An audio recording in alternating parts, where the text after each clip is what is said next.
Buat yang belum kenal, kantor kami ini adalah biro kecil di Makassar. Namanya Gapalab. Sebenarnya kita sudah ada di Makassar dari 2008 sama suami saya yang mulai, namanya Victor Jonathan. Namanya waktu itu belum tahu apa, semuanya masih nama sendiri. Terus sudah gitu akhirnya saya menyusul tahun 2011, terus masih sibuk ngurus anak kecil. Setelah itu baru kemudian kita dengan serius menggarap biro ini, mulai mengerjakan proyek-proyek skala urban design skala kecil ya, skala mixed use parcel, terus sudah kita arsitektur dan beberapa proyek-proyek interior. Siapa tahu lain kali kita bisa ketemu tatap muka lebih tidak virtual lah gitu. Saya kangen nih, harusnya kalau Angga datang. Lama-lama kok jadi meeting gitu. Jadi ini juga salah satu fenomena yang mungkin perlu kita pikirkan nih siasatnya. Kesian teman-teman soalnya. Kalau Bu Ririn nih, kalau disuruh milih nih, lebih milih WFH atau WFO? Mungkin hibrid ya. Jadi kalau misalnya ingin di rumah ya di rumah, tapi kalau lagi bosan mau pergi gitu ya. Jadi tapi menurut saya jadi menikmati di rumah ya. Jadi banyak refreshing yang didapat, saya bisa lebih banyak ikut webinar ya, kan luar biasa tuh ya. Jadi sehari itu bisa 4 kali, 3 kali ikut gitu sambil mengerjakan pekerjaan. Dan saya nggak tahu ya, tapi mahasiswa saya jadi rajin ngejar-ngejar saya. Kadang-kadang jam 12 malam tuh dia ngirim file, Bu kalau gini gimana, asistensinya bagaimana gitu. Jam 12 malam, jadi WA itu terbuka 24 jam, tapi saya bilang kita asistensi ada. Bu Ririn ini panutanku banget lah waktu pertama kali masuk di dunia urban design gitu, ngelihat Bu Ririn tuh kayaknya I want to be her gitu. Maksudku tidak banyak perempuan di lingkungan ini, sedikit.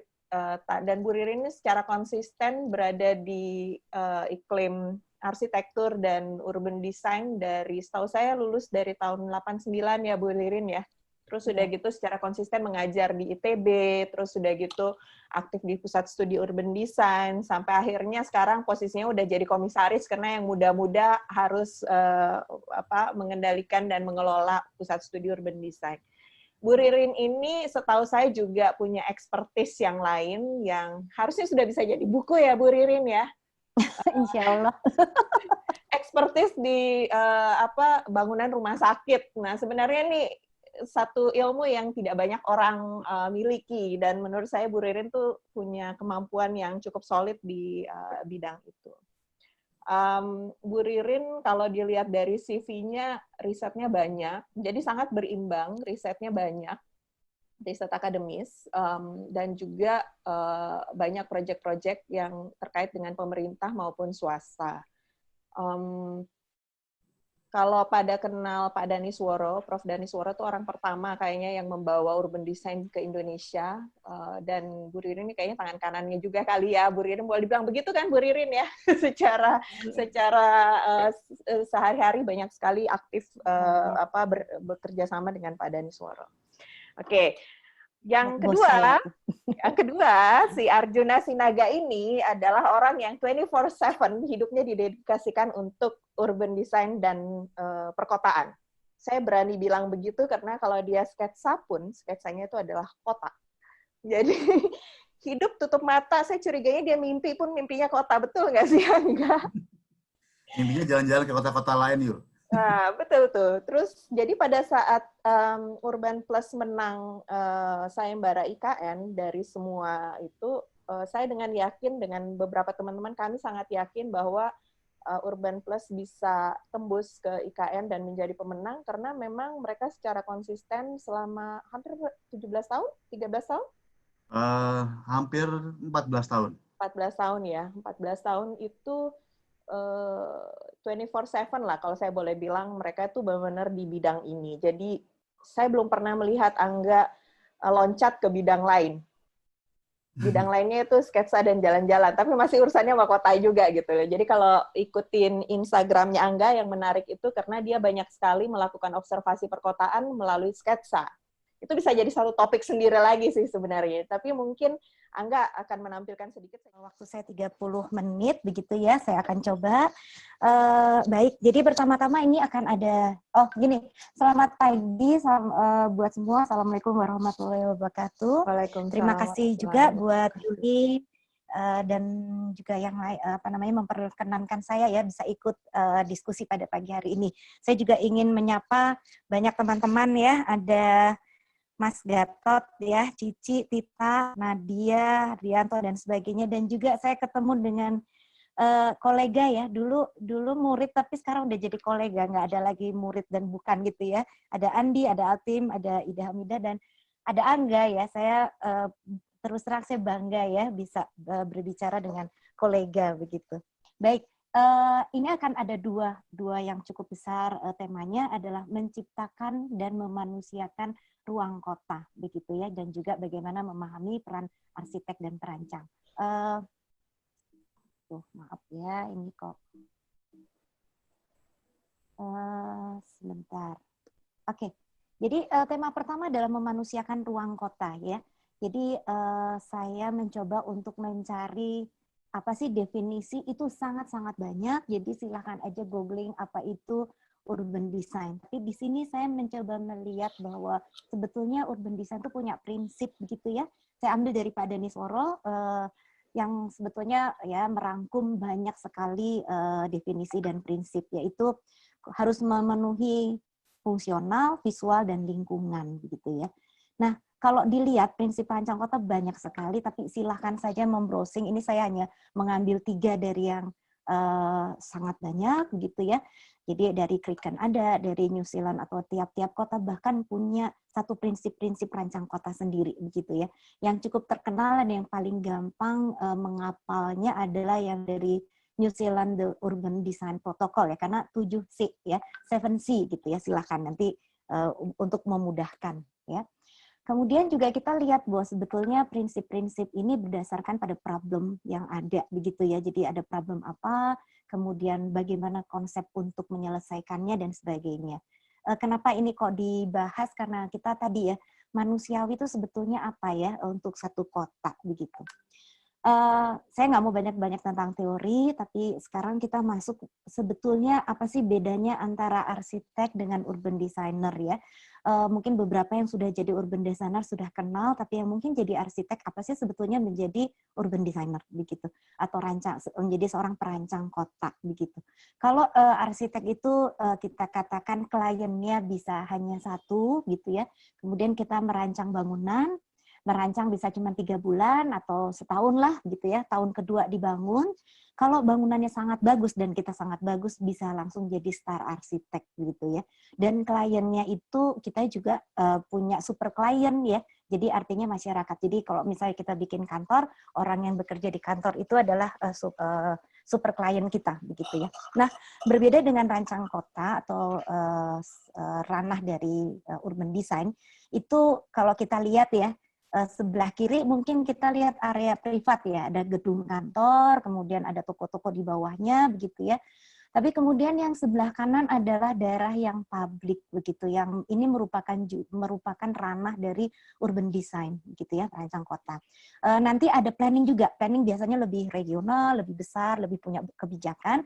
Nah, rancang kota ini harus peka seperti seorang planner gitu ya, tapi dia juga harus punya sense of mendesain seperti arsitek. Jadi antara keduanya begitu.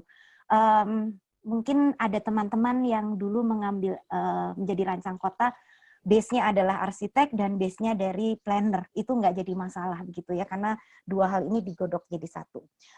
Yang membedakan adalah dari urban designer itu adalah bahwa stakeholder-nya banyak sekali, multidisiplinnya lebih banyak daripada arsitektur gitu, dan persoalan sosial ekonomi sangat-sangat besar gitu, dan ini memerlukan kesabaran.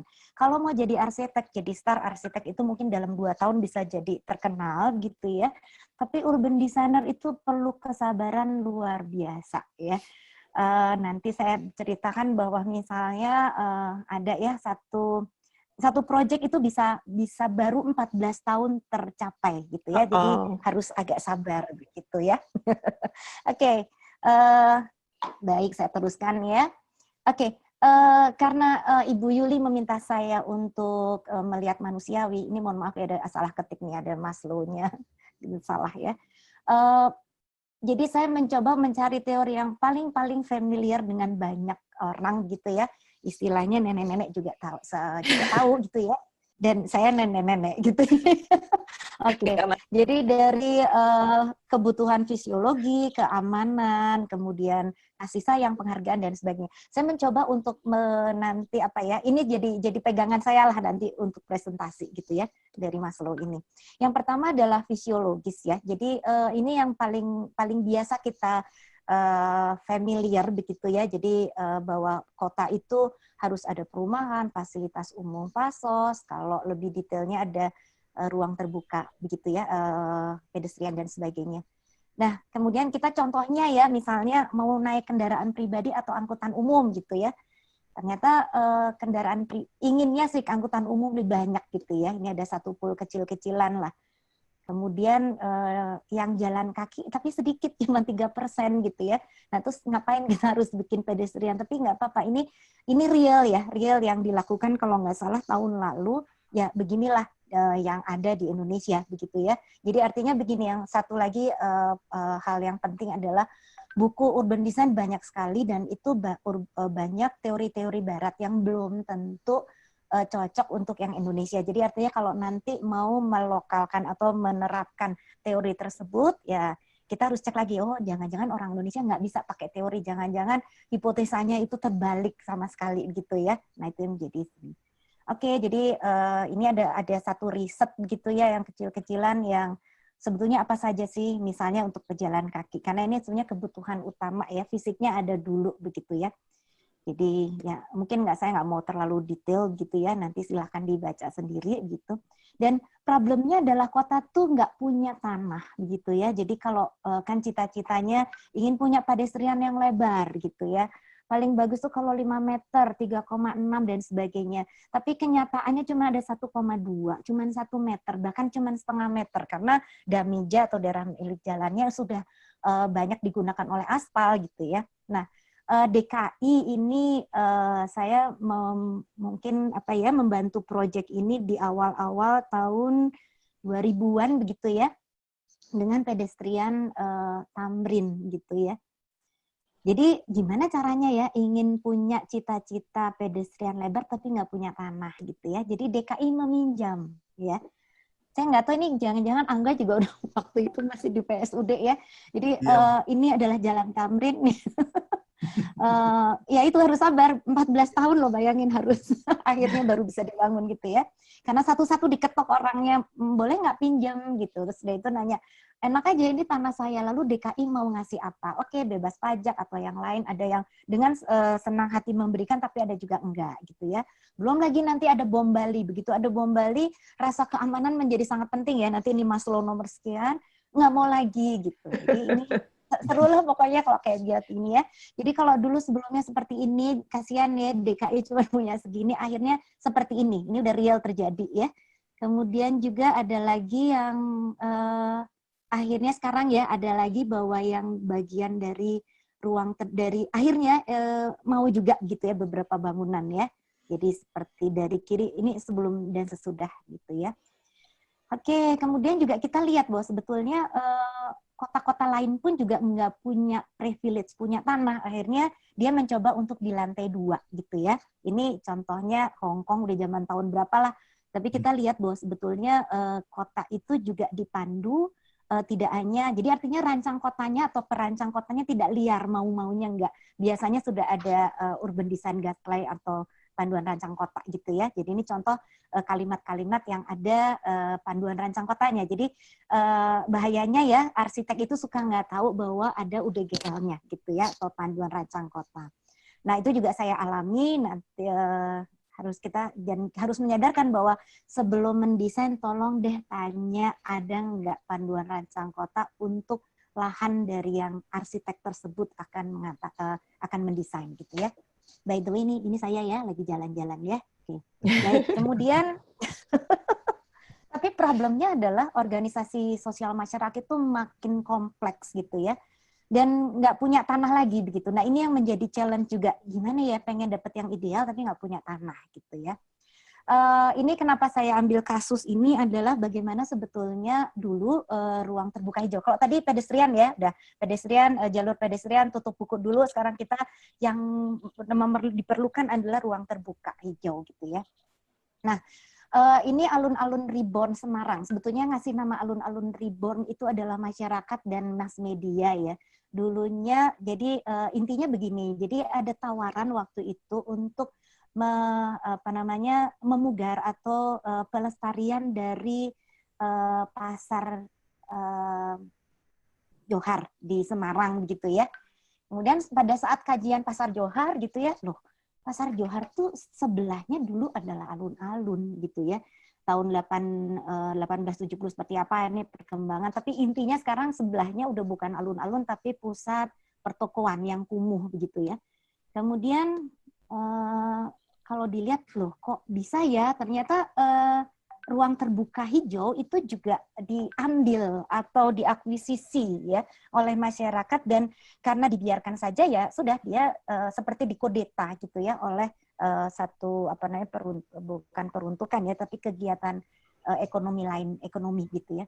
Kemudian pada saat itu kita mengusulkan gitu ya walaupun sebenarnya ini mungkin kalau kata temen ini nyari penyakit gitu ya sebenarnya pekerjaannya ya nggak terlalu banyak gitu ya kalau dilihat itu pekerjaannya hanya segini gitu ya tapi kemudian kalau lihat loh kan ini tadinya alun-alun gitu ya terus iseng-iseng ya bukan iseng-iseng ya rasa idealisme yang akhirnya kita bertanya mau nggak kalau kita bekerja lebih berat lagi tetapi kita dapat ruang terbuka.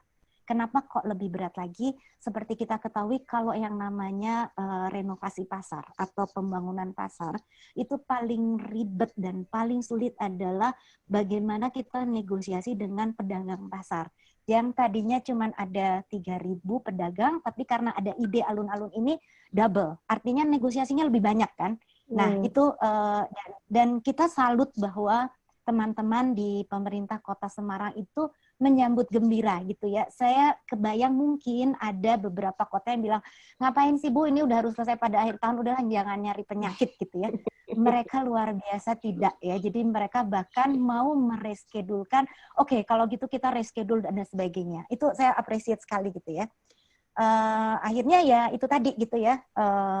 Bagaimana caranya buat semuanya orang pedagang bisa masuk dan sebagainya. Akhirnya keluarlah seperti ini gitu ya. Jadi ada ide dan walaupun kita cita-citanya kalau namanya ruang terbuka itu resapan air dan sebagainya, tapi kita tahu sendiri ya Semarang itu resapan airnya ngegali 1 meter juga keluar air gitu ya. Akhirnya dibuat basement untuk parkir gitu ya. Jadi dan beberapa ada yang pedagang yang tidak mau pindah. Pokoknya saya nggak mau tahu, saya mau berdagang di lokasi tersebut gitu. Nah, negosiasi yang boleh kita bertahun-tahun gitu ya, akhirnya berhasil gitu ya. Bangunannya sudah jadi dari beberapa tahun yang lalu, tetapi ya ini tadi ya, jadi idenya ya. Tadinya pekerjaan yang diberikan tuh ya cuman ini gitu ya. Tapi ya kita ngambil, aduh pengen ini kok kayaknya ideal banget gitu. Oke. Akhirnya sudah ya, dapat. Nah, inilah hasilnya ya. Bapak Ibu ini bukan reuni alumni yang terus jalan-jalan piknik ya. Buat saya foto ini menarik sekali karena saya nemunya juga di koran gitu ya. Karena ini adalah tim TACB Semarang dan Jawa Tengah yang akhirnya datang happy di sana begitu ya. Saya nggak tahu mungkin di sini ada anggota TACB atau tidak ya, tetapi saya ingin share aja bahwa deg-degan yang lebih tegang daripada waktu saya sidang ambil S1, S2, S3 adalah disidang oleh TACB gitu ya. Jadi melihat anggota TACB yang ya ada yang galak, ada yang enggak happy di sini, saya tuh udah lega deh begitu ya. Oke. Ini kondisi sekarang belum diresmikan oleh wali kota atau sudah saya lupa ya, tapi udah keburu COVID duluan gitu kan, ini baru selesainya Desember yang lalu. Oke, selesai dengan ruang terbuka dengan kebutuhan pertama tadi fisiologi, ini kita masuk aman dan nyaman gitu ya. Jadi kalau sudah ada pedestrian, sudah ada ruang terbuka tapi nggak aman, nggak nyaman, nggak panas dan sebagainya, nggak akan jadi juga gitu ya. Jadi manusiawinya itu memerlukan kebutuhan kedua, aman dan nyaman. Ini riset saya begitu ya di arsitektur ITB, melihat begini, ya, yang nyaman tuh kayak apa sih, itu hubungannya sama KLB seperti apa sih, yang namanya urban designer ya, berkutat dengan KLB, KDB dan sebagainya. Di sini menghasilkan bahwa kalau KLB-nya ditingkatkan luar biasa naik, makin nyaman orang pejalan kaki. Ini agak kontroversial gitu ya, jadi kita ngelihat, oh kalau yang apa dan sebagainya. Juga temperatur gitu ya, ada temperatur juga tergantung pada angin juga gitu ya. Kalau kita bikin model yang kayak apa, anginnya kayak apa dan sebagainya gitu ya. Kalau untuk konteks Makassar, saya sempat membimbing ya mahasiswa S2 dan S3 gitu ya, tentang bagaimana kampus-kampus di Makassar dan pengaruhnya pada angin. Jadi artinya kalau dulu begini ya, zaman saya sekolah, apalagi nanti waktu bikin site plan atau di urban design gitu ya, benar-benar form based saja gitu ya. Kadang-kadang hanya blok massa yang kita atur dan sebagainya, tapi ya dengan berkembangnya teknologi banyak sekali yang bisa membantu begitu. Jadi kalau misalnya kita menempatkan satu massa bangunan, maka kita tahu oke, dia akan menghasilkan panas berapa, anginnya seperti apa dan sebagainya. Jadi tip kedua adalah teknologi banyak sekali membantu ya, dan itu memberikan apa ya, analisis yang sangat presisi kalau kita dalam mendesain gitu ya. Kalau dilihat misalnya saya balik lagi nih contoh yang Hong Kong gitu ya, bahwa urban design guideline-nya juga mengatur bagaimana angin ya di bangunan. Jadi bangunannya harus seperti apa dan sebagainya gitu. Supaya nyaman, supaya manusiawi, balik itu ke manusiawi gitu. Kemudian juga kalau jalannya jauh, pedestrian ada, tapi kalau jalannya jauh ya males lah, apalagi orang Indonesia gitu ya. Standarnya 400 meter, ini 300 aja udah males begitu ya. Nah ini sebetulnya adalah risetnya mahasiswa saya ya, Alin ya, di Santi, dia di Tanah Abang. Jadi banyak sekali sebenarnya kita dibantu adalah dengan app-app yang mudah gitu ya. Jadi kalau kita bikin jalan ini gitu ya, kita bisa set lagi, oh ternyata dia gravitasinya apa, kemudian hubungannya, menghubungkannya lebih mudah atau tidak begitu ya, richness-nya seperti apa gitu. Jadi enak banget gitu ya, beda banget seperti dulu tuh kira-kira saya kalau asistensi gitu, ini udah bagus nggak, saya harus mempertahankan sesuatu yang kualitatif gitu ya, tapi ini dibantu dengan kuantitatif tuh membuat kita pede gitu ya, enggak kok menurut disimulasi seperti ini gitu ya. Ini mungkin untuk klien juga bagus gitu ya, kalau untuk profesional. Kemudian juga menyamankan itu adalah, saya ingin bercerita sedikit ini tentang panduan kota tua yang disusun mungkin tahun 2005 gitu ya, baru diresmikan 6 tahun berikutnya 2011. Sampai sekarang masih juga dibuat, adalah gimana sih kalau di tropis kalau orang jalan tuh boleh nggak sih, maksudnya bukan boleh, sebaiknya juga dia masuk ke bangunan gitu ya, jangan kepanasan. Intinya seperti itu. Oke. Karena masih banyak ini saya mau skip juga ya. Nah ini juga bagaimana jalan tembusnya. Ini kebetulan dari MRT gitu ya. Itu seperti apa sih gitu ya. Dan bagaimana agar orang jalan tuh juga nyaman. Ternyata mereka perlu fasilitas di kanan kirinya gitu ya. Baik dari skala, fasilitas, ada mixed use apapun gitu ya. Ada aktivitas dan sebagainya. Jadi nggak takut gitu. Kemudian juga kalau kita lihat, ya mau tidak mau ya nanti ada insentif. Jadi kita lihat bahwa ada daerah yang memang harus diatur publik gitu ya, tapi ada daerah lagi yang memang diatur oleh arsitek. Jadi kita lihat yang sebelah kanan adalah arsitek gitu ya, yang sebelah kiri adalah ranah dari urban designer. Tapi tentunya mereka harus berbicara ya, berkomunikasi gitu ya. Oke. Kemudian satu lagi yang rasa aman ya, kenapa saya senang dengan kasus ini adalah, jadi ada daerah di utara dari Copenhagen itu punya problem ya. Jadi di sini ada 60 kewarganegaraan ya kalau sekarang ada protes tentang warga hitam dan sebagainya, ya ini sangat beragam, lebih beragam, agamanya sangat beragam dan sebagainya. Kemudian ada satu yang rencana kota adalah bagaimana supaya daerah yang tingkat kriminalnya tinggi, banyak konflik itu menjadi mereka blur gitu ya. Akhirnya dibuat ini, ya desainernya udah terkenal juga ya, Barke Ingledrup, kemudian dari Superfax dan Topotek gitu ya. Dengan cara partisipasi mereka melakukan hal ini dan akhirnya ini menjadi daerah yang membuat mereka kompak satu sama lainnya gitu ya. Nanti silahkan dibaca ya. Jadi dia the most ethnically diverse neighborhood begitu ya. Dan dia juga yang paling bermasalah di kota itu. Oke, ini contohnya begitu ya. Oke. Yang kebutuhan ketiga untuk rasa manusiawi, untuk membuat kota menjadi manusiawi adalah cinta dan rasa memiliki. Terus terang saya agak bingung juga ya cari contohnya apa ya. Terus saya ambil ini sebenarnya karya mahasiswa saya untuk studi kasus sosial dan jadi kota dan budayanya gitu ya. Kita lihat bahwa dengan kecintaan atau kepatuhan pada satu agama dan satu ritualnya, itu ghat atau pedestrian sepanjang atau tepian sungai di Varanasi atau India itu terjadi gitu ya. Jadi ada festivalnya seperti apa, kemudian kalau dia harus, kan mereka tuh punya tiap tahun, saya lupa ya tiap berapa bulan atau tiap tahun itu mandi di tepi sungai Gangga gitu ya. Jadi itu bisa menjadi pencetus juga mereka begitu mencintai dari kondisi apapun dari kota Varanasi itu ritual itu menjadi sangat penting. Nah, contoh kedua juga rasa memiliki itu juga punya hal yang negatif menurut saya ya. Terlalu memiliki. Ini adalah teori-teori tentang konsolidasi lahan yang mungkin belum berhasil dilakukan. Nah, ini juga sudah banyak dokter yang meneliti, sudah dicoba, tapi ada yang berhasil, ada juga yang tidak begitu ya. Nah, itu menjadi satu challenge sendiri. Kenapa kalau di Jepang itu kok konsolidasi lahan itu bisa, tetapi di sini kok nggak bisa gitu ya. Jadi rasa memiliki yang luar biasa dari pemilik lahan terhadap lahannya.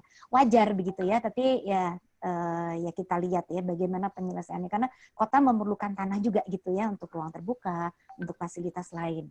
Nah, ini juga rasa memiliki yang terlalu berlebihan pada tanah yang bukan miliknya gitu. Kalau tadi wajar ya konsolidasi tanah sulit karena ya ini tanah-tanah saya gitu. Kok suka-suka amat sih kok ngatur gitu ya. Nah, kalau yang ini bukan tanahnya, tapi dia merasa memiliki, orang yang mau jalan juga susah, dan sebagainya gitu ya. Nah, ini nanti ada satu problem lagi ya. Oke, yang keempat adalah harga diri gitu ya. Harga diri di sini dicontohkan bahwa, saya balik lagi ya, bahwa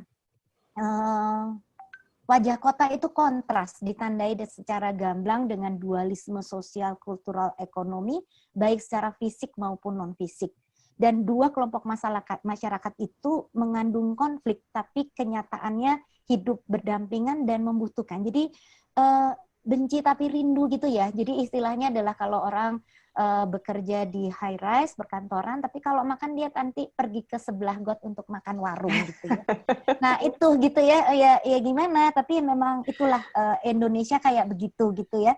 Agak berbeda mungkin dari tempat lain dan mungkin teori-teori yang berlaku di barat ditaruh di sini tuh nggak berjalan lagi gitu ya. Ada yang model kayak tadi gitu ya, makan di pinggir got dan sebagainya. Tapi ada juga yang high rise seperti ini gitu ya.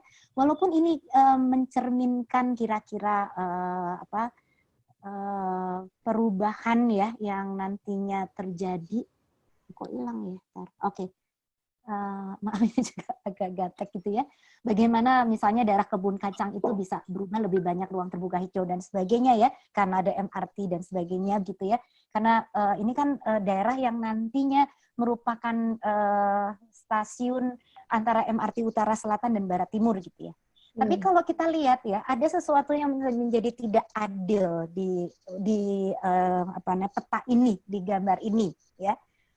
Yang sama-sama ya, kita tahu ya kalau TOD itu ada batas ring road pertama pasti akan high rise dan sebagainya, tapi yang ini yang sebelah kanan enggak gitu ya.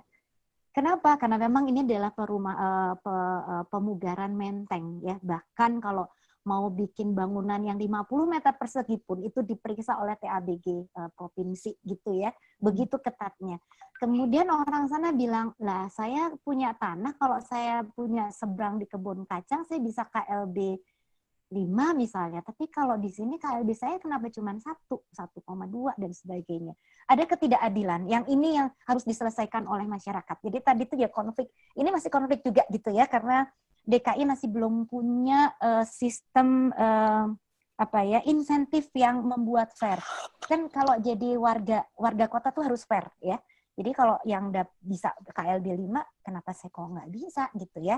Apa nanti dengan transfer development of right atau apa? Tapi nantilah saya mau konsentrasi ke manusiawi. Oke, ini kebutuhan kelima adalah aktualisasi diri. Saya mungkin agak cepat lagi karena contoh-contohnya udah sangat klasik ya.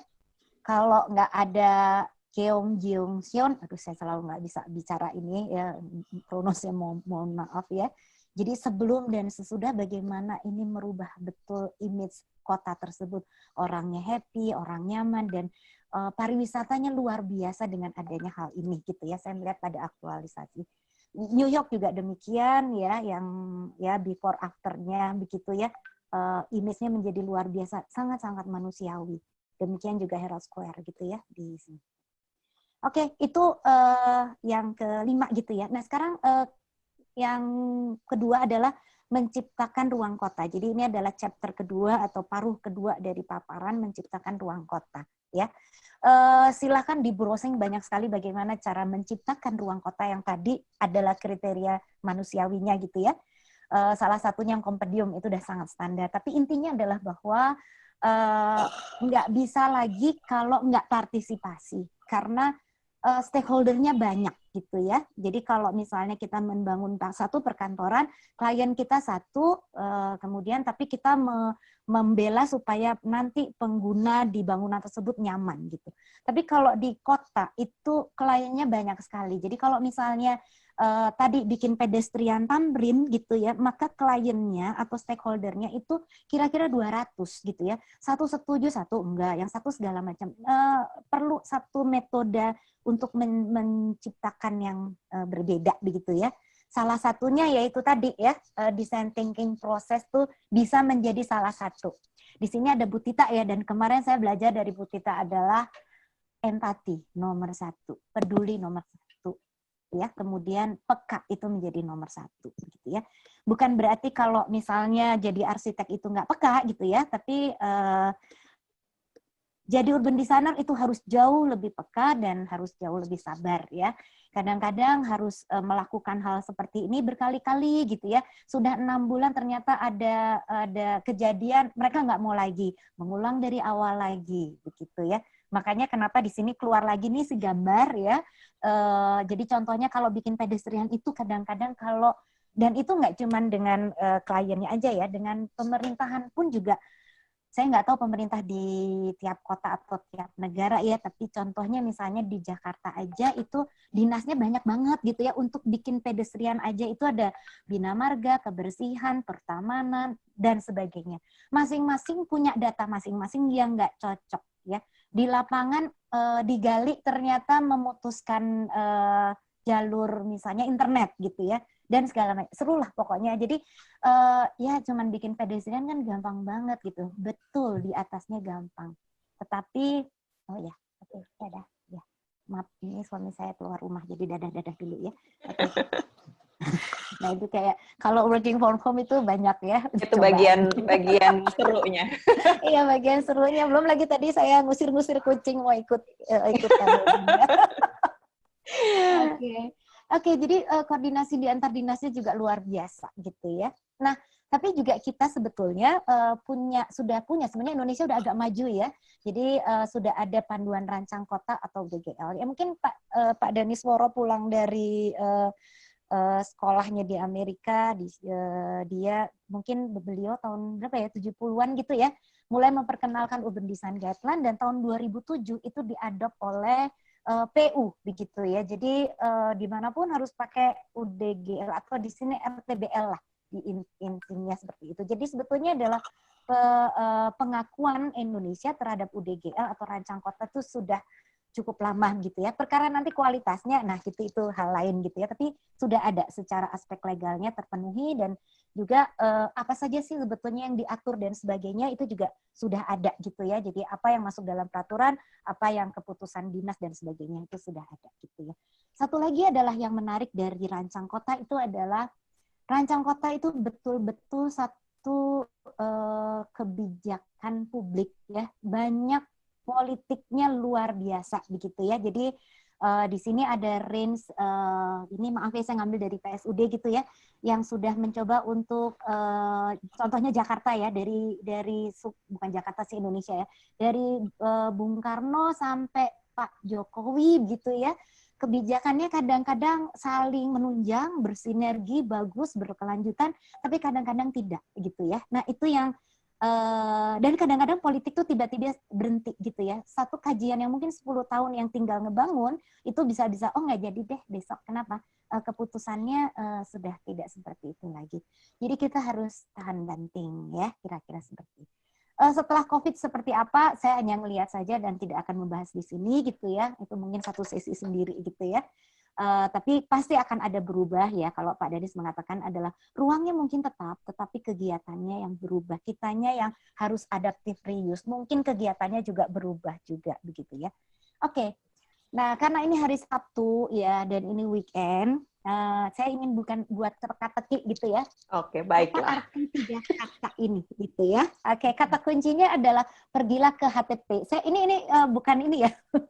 Bukan nggak ada sponsor, nggak ada apa ya. Cuman saya menarik aja. Oh iya ya, baru tahu ya bahwa sebenarnya di seluruh dunia itu tiap ukuran 3x3x3 itu ditandai tidak saja oleh lintang utara, lintang selatan seperti itu, tapi juga oleh 3 kata ini gitu ya. Jadi silakan bermain-main. Saya nggak tahu nih Bu Yuli, kalau permainan itu kan harus ada serunya ya. Jadi silakan yang menebak pertama kali silakan tulis di chat, dan pertama kali yang benar itu ini lokasi mana, nanti dapat hadiah dari saya. Ya, wow. Oke. Hadiahnya saya juga belum tahu, saya harus nyari dulu. Ya, oke. Baik, mungkin itu saja. Terima kasih banyak. Ya. Wow, baik, seru sekali. Terima kasih, Bu Ririn. Untuk teman-teman yang udah ada pertanyaan, disimpan dulu ya. Kita lanjut aja supaya grafiknya tetap di atas nih. Kita boleh siap-siap langsung, Mas Angga. Kita lanjut ke Mas Angga. Oke. Waktunya 30 menit ya, Yul ya? Yes. Oke. Jadi mungkin pertama saya mau, tadi Bu Ririn kan memberikan teka-teki ya. Tapi mungkin kalau saya lebih kepada memberikan, sebelum kita sampai kepada sharing yang menjadi menu utama hari ini adalah sedikit penyambungan dari yang Bu Ririn barusan sharing cerita ya. Apakah itu yang disebut dengan urban design atau yang kita biasa juga bermain di area yang namanya urban realm atau ruang publik yang berada di antara ruang private dan publik. Nah, ini sebenarnya hanya teaser ya. Jadi kami sedang mempersiapkan satu observasi. Terus terang ini bukan satu tesis atau riset yang formal, tetapi memang kita lihat dari perkembangan yang terjadi di beberapa kota di dunia ya. Jadi secara fenomena begitu, apa yang sebenarnya terjadi pada saat pedestrian itu berubah bentuknya atau kegiatannya, seperti tadi kata Bu Ririn. Jadi kami sedang mengamati bahwa sebenarnya ada evolusi nih dari pedestrian ini sebagai pengantar aja nih. Jadi evolusi yang tadinya itu adalah hanya tempat berjalan dan memisahkan pejalan kaki dengan kendaraan gitu ya. Ini yang disebut dengan, kita sebutnya 1.0, ya ini bahasa kita. Lalu kemudian, ya ini contohnya ya, ini kebetulan dulu saya sempat tinggal di Hong Kong, bekerja di sana. Ini adalah tempat tinggal dekat rumah saya dulu, seperti ini, sangat standar. Lalu kemudian di berikutnya itu ternyata mulai berkembang menjadi evolusi 2.0.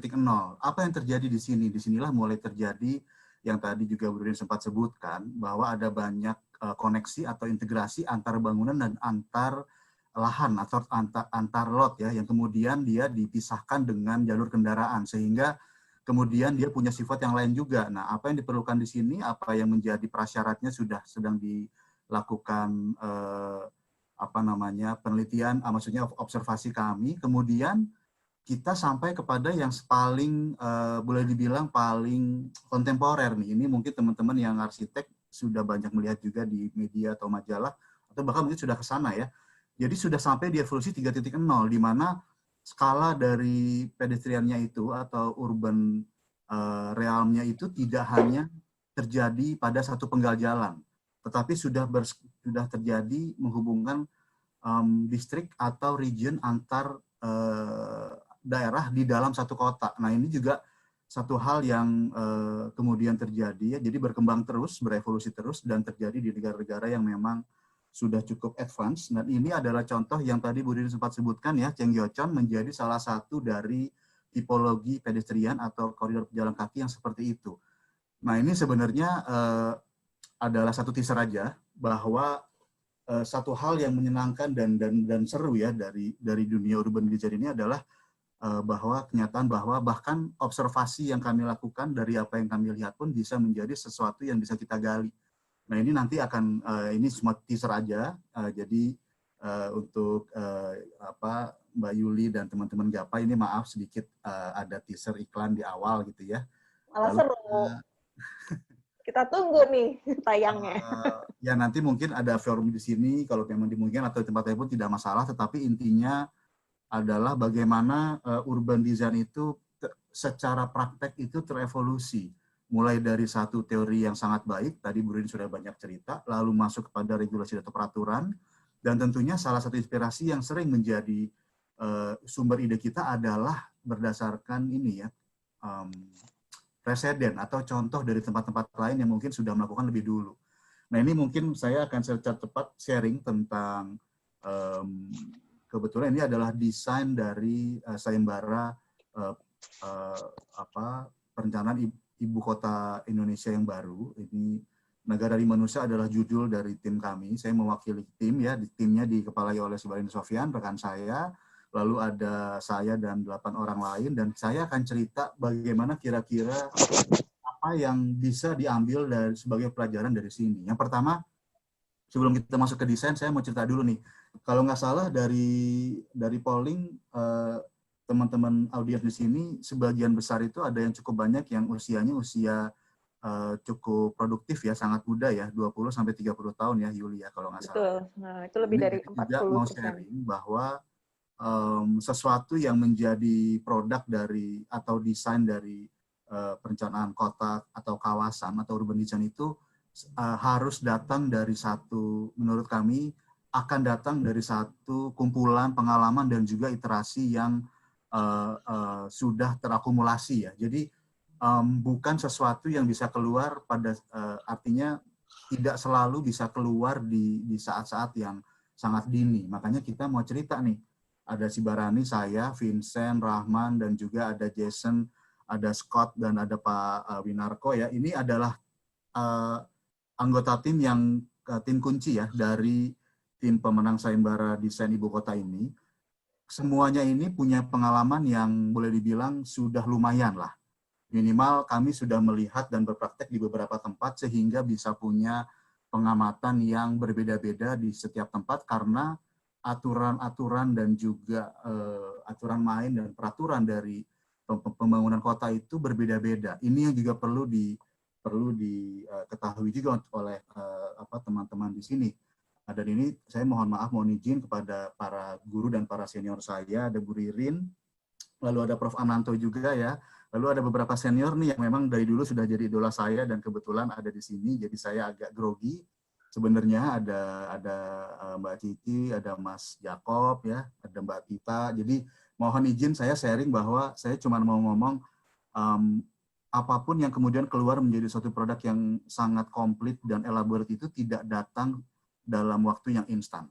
Jadi teman-teman di sini pun sudah kami kebetulan tim yang tergabung dalam tim kompetisi pemenang ini sudah melewati beberapa kompetisi yang kebetulan kami juga menangkan ya. Jadi kami sudah pernah memenangkan kompetisi River of Life di Kuala Lumpur waktu itu bersama dengan kantor kami sebelum ini yaitu ICOM ya. Lalu kami juga menang untuk Punggol Competition di Singapura, itu adalah merancang satu hunian SDB itu Housing Development Board-nya dari Singapura ya. Ini merancang satu kawasan di daerah Punggol, itu dekat sekali dengan Johor, ya, seberang-seberangan, dan kita mendapat juara 2, dan terakhir itu kita menang di satu proyek di Singapura yang sekarang sedang mulai dikerjakan, itu adalah Tengah New Town. Tengah itu adalah nama karena secara lokasi, literally tempatnya, lokasinya di tengah-tengah Pulau Singapura. Jadi ini satu daerah yang daerah hijau di daerah urban terakhir yang masih sifatnya itu adalah sebagian besar hutan.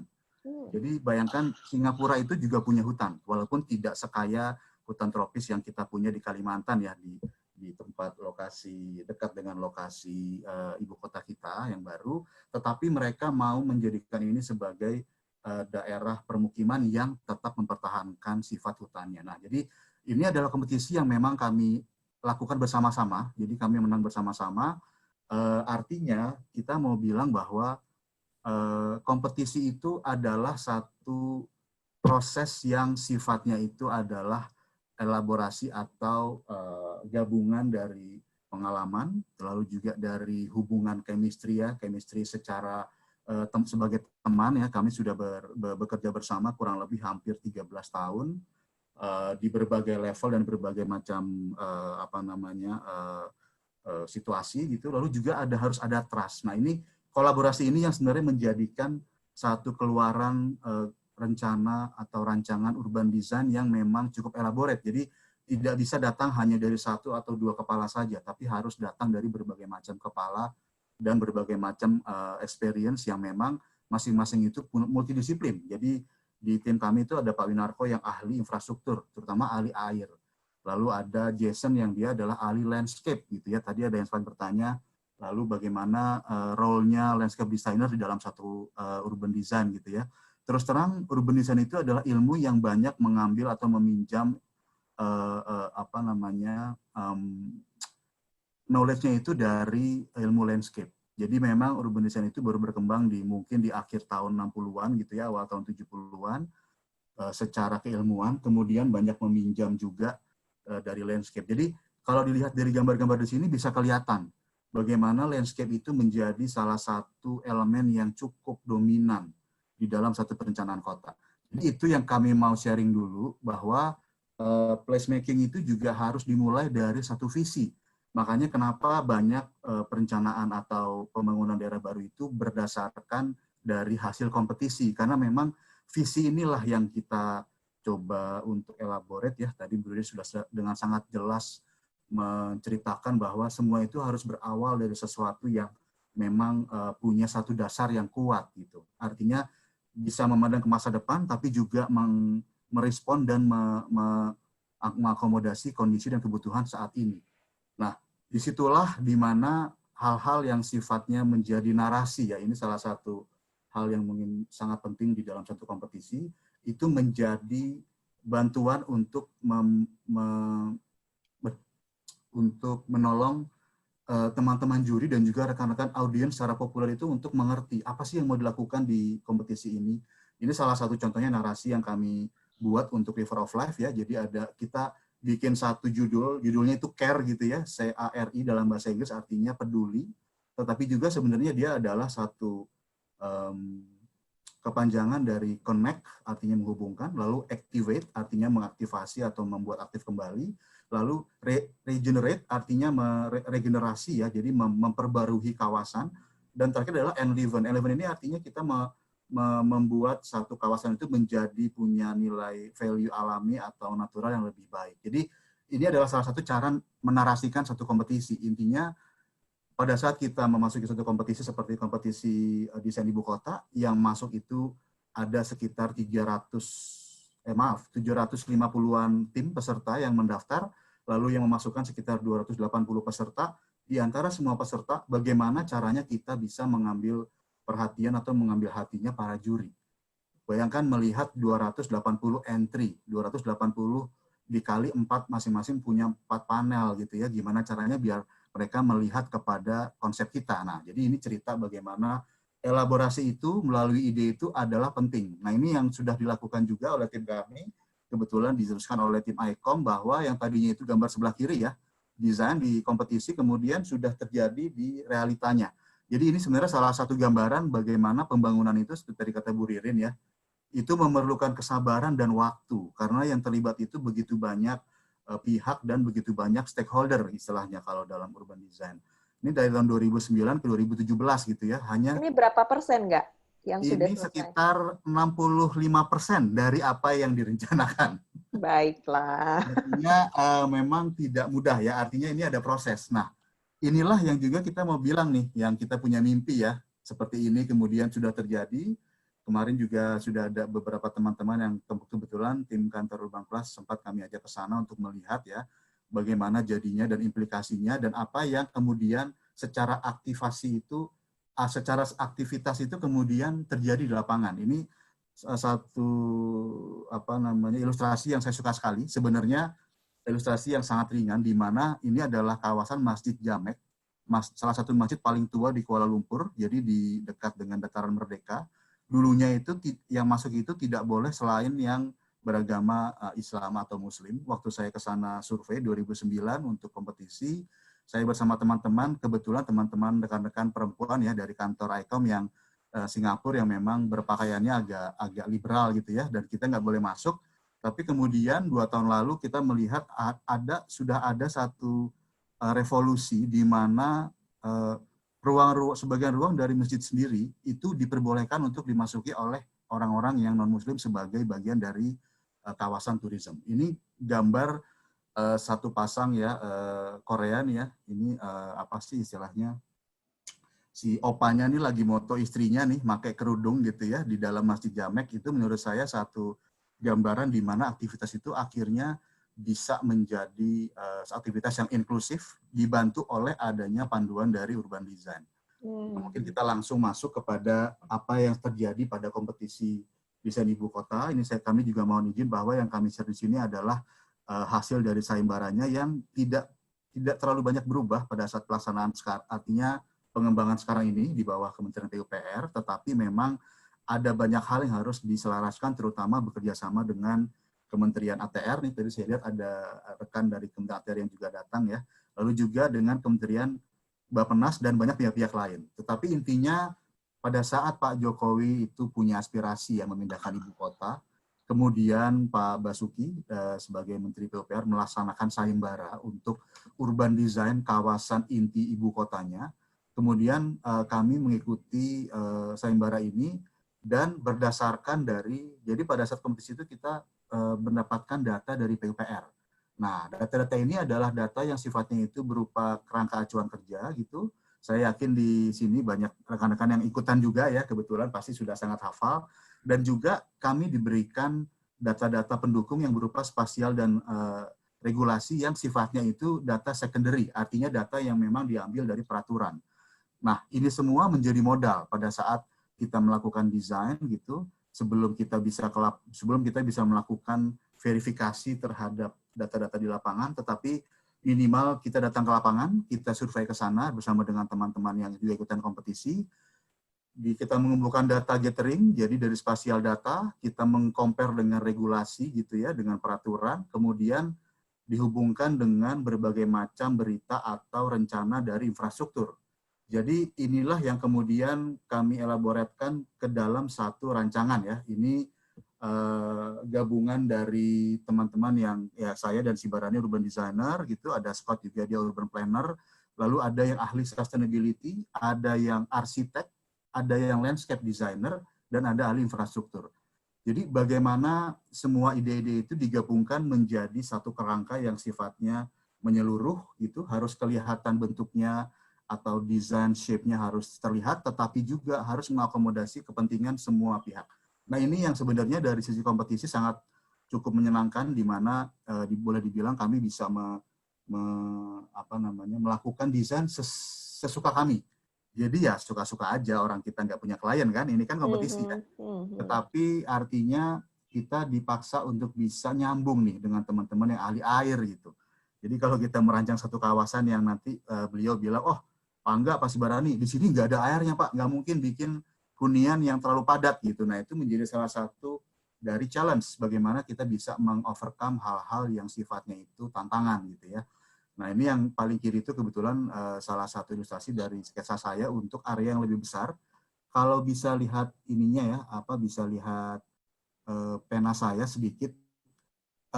KIPP atau kawasan inti ibu kota itu sebenarnya itu adalah hanya terjadi di sini, yang sebesar 5.600 hektar. Sisanya itu adalah kota-kota satelit yang memang harus diperhitungkan sebagai bagian dari perencanaan yang lebih besar. Jadi kira-kira seperti itu gambarannya, bagaimana urban design itu harus bisa mengakomodasi kepentingan yang lebih besar, tetapi juga tidak melupakan skala-skala yang lebih kecil atau skala mikronya. Jadi intinya ada 3 konsep yang memang kita mau lakukan ya. Kami mau lakukan Indonesia sentris dan bagaimana mentransformasi Indonesia. Yang kedua, tentunya harus terinspirasi oleh alam. Dan yang ketiga adalah sebagai pernyataan Pak Jokowi ya, ini sebagai hadiah atau kado Indonesia untuk dunia.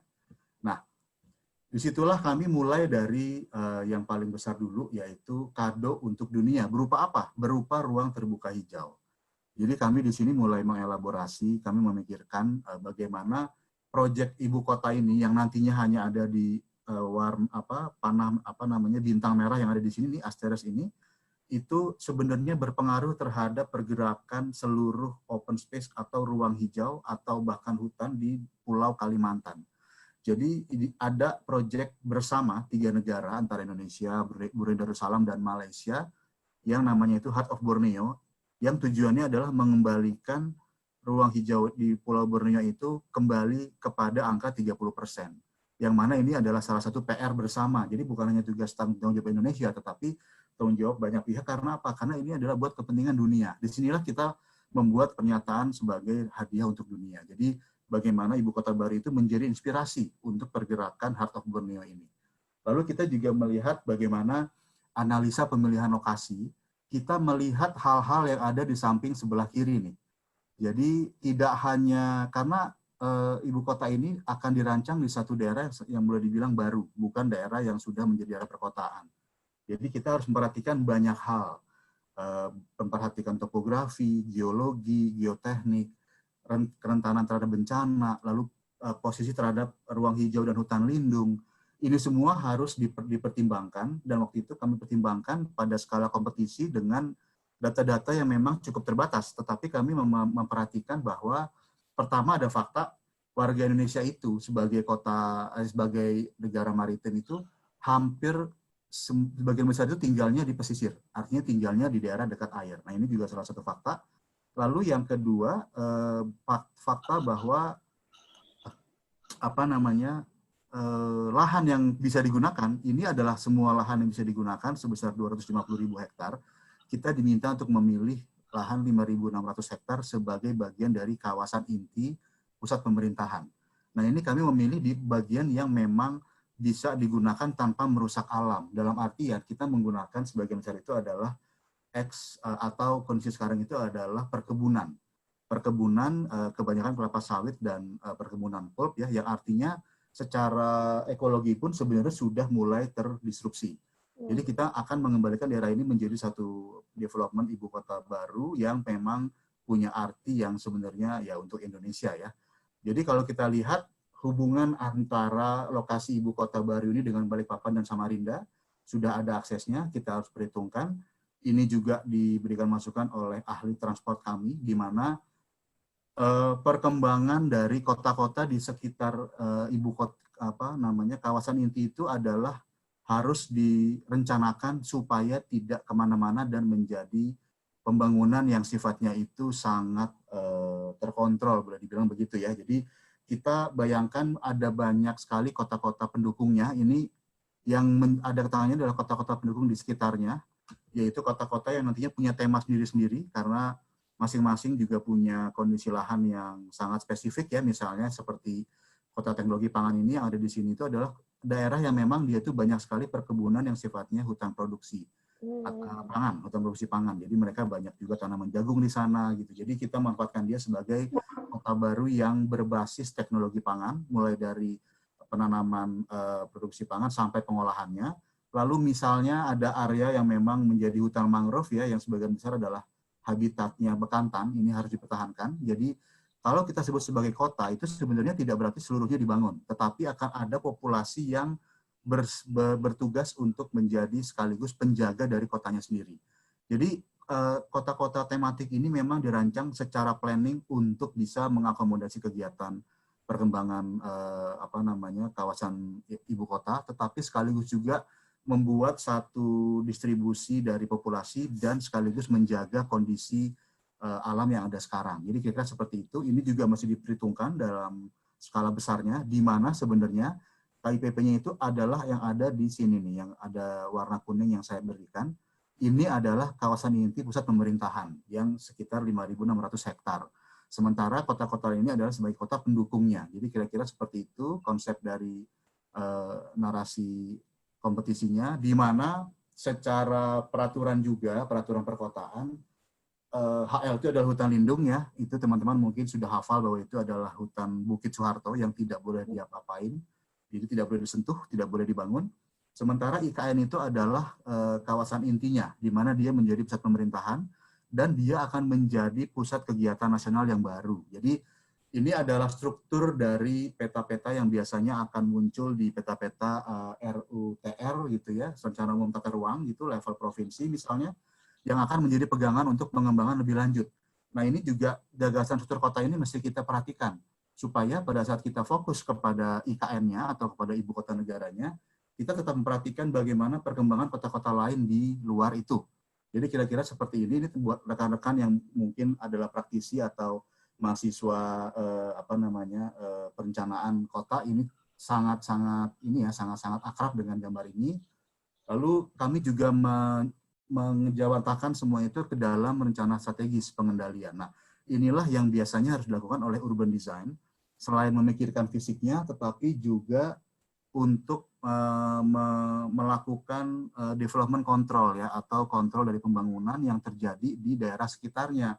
Bagaimana secara ekonomi mereka mesti tersupport dan tersambungkan. Bagaimana secara fisik kota mereka bisa dikembangkan gitu ya. Dan pergerakannya seperti apa? Jangan sampai nanti pergerakannya tidak terkontrol lalu menimbulkan overpopulation atau populasi yang berlebihan, dan kemudian muncul masalah-masalah yang menjadi turunannya, yaitu masalah sosial, masalah ekonomi, sehingga kemudian menjadi permasalahan perkotaan yang cukup kompleks. Nah, ini yang mesti dilakukan perencanaan sejak awal supaya bisa dikendalikan dengan lebih baik. Nah, ini disitulah kami mulai melihat, setelah kita melihat dari skala besar, kami mulai melakukan perencanaan di skala-skala yang memang lebih fokus ya, lebih detail kepada skala kawasan inti ibu kotanya atau IKN ya, kalau kita bilang secara umum. Nah, disitulah kami harus memasukkan inspirasi dari alam. Nah, inspirasi dari alam ini memang terus terang menjadi salah satu pegangan di mana landscape itu menjadi elemen yang paling penting di dalam pengembangan ibu kota ini. Mengapa dia penting? Pertama, tentunya kita tahu ada istilah atau ada fenomena global warming ya, atau perubahan iklim gitu. Lalu kemudian yang kedua, kita berada di satu pulau yang asosiasinya itu adalah pulau yang penuh dengan hutan.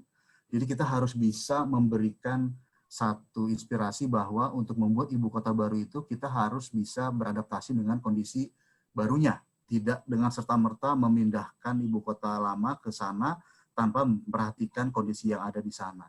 Jadi ide dasar dari pemindahan ibu kota ini sebenarnya kita tidak membangun kota, tapi kita membangun hutan.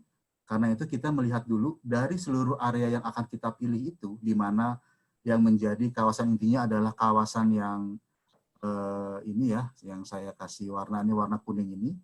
Ini adalah kawasan inti dan dia dikelilingi oleh kawasan yang punya kekayaan hijau luar biasa. Ini adalah plan kita, dalam artian sebagian sudah existing, sebagian lagi adalah rencana. Kita merencanakan adanya hutan restorasi, lalu hutan biomas ini adalah bagian dari hutan lindung Bukit Soeharto, di mana di jangka panjang dengan teknologi tertentu kita bisa membuatkan energi biomas ya dari hutannya. Lalu ada hutan bakau yang memang sudah existing, ini harus dipertahankan sebagai bagian dari hutan yang menjadi habitat alam gitu, dan juga kita melakukan botanical garden, rencana botanical garden supaya dia menjadi transisi ya dari area perkotaan yang padat gitu kepada area hutan yang memang jauh lebih alami. Jadi kalau kita lihat, ini adalah kerangka pertama yang kita lakukan sebagai layer pertama, justru hutannya dulu, hijaunya dulu, baru kemudian kita berikan kerangka dari kira-kira struktur kotanya. Di mana struktur kota ini sifatnya adalah struktur yang bisa dikembangkan dan bersifat cukup fleksibel, tetapi juga cukup mengikat dalam segi karakter dan juga tema. Jadi arah pembangunannya mesti dilakukan dari sini, di mana kalau kita lihat yang warna lingkaran merah ini adalah inti pusat pemerintahan ya, atau IKN-nya. Lalu di sekitarnya itu ada beberapa kota satelit yang menjadi supporting, yang masing-masing punya karakter. Jadi ada kota kreativitas dan inovasi, lalu ada kota olahraga, ada kota teknologi gitu ya, lalu ada kota riset dan kesehatan, dan juga ada kota edukasi. Jadi ini semua sebenarnya satu elaborasi di mana secara umum penduduk setiap kota itu akan punya penduduk yang boleh dibilang mirip dengan kota-kota lain. Tetapi secara arah pembangunan mereka harus diarahkan dengan karakter yang lebih fokus. Supaya apa? Supaya ada distribusi populasi dan ada kesempatan bagi tema-tema tersebut untuk berkembang dengan lebih cepat. Misalnya, salah satu inspirasi kami untuk kota teknologi ini, misalnya kita lihat daerah Palo Alto ya, di California gitu ya. Di dekat San Francisco, itu sangat fokus kepada pembangunan IT dan teknologi, sehingga company-company besar muncul di sana. Inovasi-inovasi terbesar sosial media itu nongolnya itu di Palo Alto. Karena apa? Karena talentnya itu ngumpul di sana. Nah, itu adalah salah satu inspirasi di mana kota kreatif pun harus dimulai dan harus bisa menjadi host dari seluruh talent kreatif di Indonesia gitu. Jadi dengan kata lain, kalau sudah ada masing-masing punya ekosistem, dia akan menarik talent-talent yang terbaik dan mulai dengan sendirinya tercipta satu infrastruktur dan ekosistem yang membuat dia bisa lebih cepat bergerak ya. Jadi ini adalah salah satu kerangka struktur untuk kota-kota sekitarnya. Jadi ada kota tematik dan polisentrik. Dan kemudian kita juga memikirkan lokasi kota ini, lokasi kota yang mengapa kita memilih daerah yang dekat dengan tepi air, ada sungai dan juga ada Teluk Balikpapan. Ini ada Teluk Balikpapan di depannya. Karena pada kenyataannya daerah Kalimantan Timur ini adalah daerah yang tanahnya itu sebenarnya susah untuk menyimpan air. Jadi karena mereka tanahnya sifatnya tanah aluvial, ini teman-teman dari infrastruktur dan ahli geotek ya, mereka memberikan masukan harus ada tempat di kota inti itu, di mana yang akan rencananya paling awal pindah ke sana itu punya kemampuan untuk memenuhi kebutuhan air. Jadi kalau kita lihat di sini, ini adanya di Teluk Balikpapan, ada rencana waduk Batu Lepek Nunjau di sana, itu untuk jangka waktu mungkin 10-15 tahun ke depan, lalu kemudian ada beberapa aliran sungai ya, dan kita membuatkan sistem yang sifatnya itu menyimpan air untuk kebutuhan kotanya. Jadi ini menjadi sangat penting, di mana kota itu tidak bisa hidup kalau tidak ada sumber atau dukungan dari keberadaan air bersih.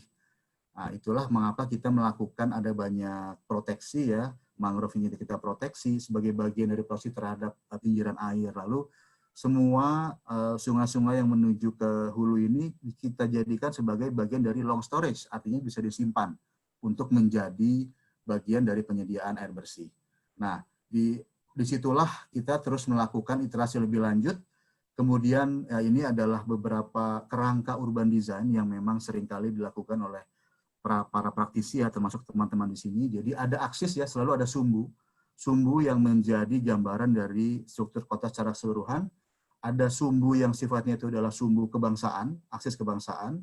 Ada sumbu yang sifatnya adalah sumbu tripraja ya, jadi sumbu antara pemerintahan ya. Di sini ada yudikatif, legislatif, dan eksekutif. Di tengah itu adalah presiden dan kementerian-kementeriannya, eksekutif. Lalu kita juga sebagai bagian dari narasi, kita harus memperhatikan hubungan antara manusia dengan alam dan penciptanya. Jadi ini menjadi salah satu tema yang tentunya kita pegang menjadi pegangan dasar bahwa membuat satu kota atau urban design itu harus terus berpegang pada bagaimana istilahnya fitrah atau kondisi dari manusia itu untuk bisa punya tempat di tengah-tengah alam gitu ya. Jadi ini yang kita harus perhatikan. Lalu kalau kita lihat situasi yang kita buatkan memang karena berada di tengah-tengah area hijau yang memang sangat berbukit-bukit, sehingga konstelasi kotanya terlihat seperti arkipelago atau kepulauan. Nah, inilah adalah bagian dari representasi Indonesia ya. Indonesia kan negara kepulauan, maka pembangunan ibu kotanya pun rencananya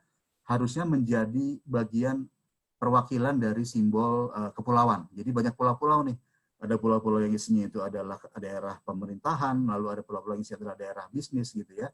Dan juga dia berada di tengah-tengah aliran air yang sangat banyak gitu. Jadi negara kepulauan ini kita jadikan sebagai salah satu simbol. Itu adalah salah satu narasi bagaimana kita membuat konsep dari ibu kota ini. Kemudian juga kita membuat narasi tentunya dari belajar dari ekosistem hutan tropis. Kalau teman-teman juga mungkin sudah menyadari ya bahwa hutan tropis itu punya layer. Ada yang namanya understory, ada yang namanya kanopi, ada yang namanya forest floor ya atau dasar hutan. Itu semua punya habitat yang beda-beda. Itulah yang kita adaptasikan sebagai analogi dari kotanya, di mana kota itu menjadi perwakilan dari sistem hutan tropis. Jadi secara bangunan ada bagian yang memang lantai dasar ya, yang dia menjadi tempat aktivitas bersama, lalu di bawahnya adalah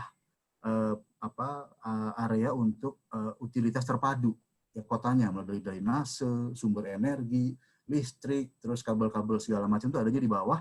Lalu di level atasnya di understory itu kita ibaratkan sebagai level di mana manusia berkegiatan. Dan kalau lihat di sini di hutan tropis itu di level inilah di mana banyak mamalia yang berpindah antar pohon ya, seperti Tarzan gitu ya. Jadi mereka punya sulur-sulur yang menjadi penghubung antar pohon, mereka bisa berpindah antar pohon tanpa harus turun ke bawah. Nah, inilah yang kemudian kami adaptasikan sebagai jembatan-jembatan penghubung antar bangunan yang membuat orang itu bisa bergerak dengan leluasa di level program yang aktif, di mana dia tidak perlu harus turun ke bawah lalu baru berpindah gitu. Jadi ini adalah salah satu sistem bagaimana mengadaptasikan hutan tropis kepada sistem kota kita. Nah, ini yang para arsitek mungkin bisa dijadikan sebagai tema ya lebih lanjut gitu dalam merancang bangunan. Nah, yang paling penting dari semua itu adalah transformasi. Jadi refleksi bagaimana ibu kota baru ini menjadi identitas dan nilai luhur yang bertransformasi. Tentunya kita tahu bahwa ada tadi sudah kelihatan ada sumbu ya, sumbu aksis yang di ujung sumbu yang paling utara itu adalah Istana Presiden yang dikelilingi oleh kementerian. Lalu di ujung sumbu yang satu lagi itu adalah Danau Pancasila yang sebenarnya adalah reservoir air yang kita gunakan sebagai bagian untuk penunjang kebutuhan air bersih sekaligus sebagai simbol danau yang merefleksikan nilai luhur kita dalam bentuk fisik. Nah, jadi setiap sila ini punya perwakilan nih. Itu kelihatan ada misalnya ada bagian masjid ya sebagai representasi dari sila pertama. Jadi karena memang kita kebetulan dominasinya kan memang Muslim ya, jadi kita jadikan sebagai lambang.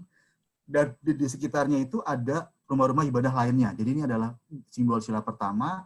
Lalu juga ada sila-sila lainnya yang juga direpresentasikan ke dalam program yang sifatnya fisik. Nah, ini yang menurut kami sangat penting. Jadi orang tidak hanya melihat Pancasila itu sebagai bagian dari filosofi yang mungkin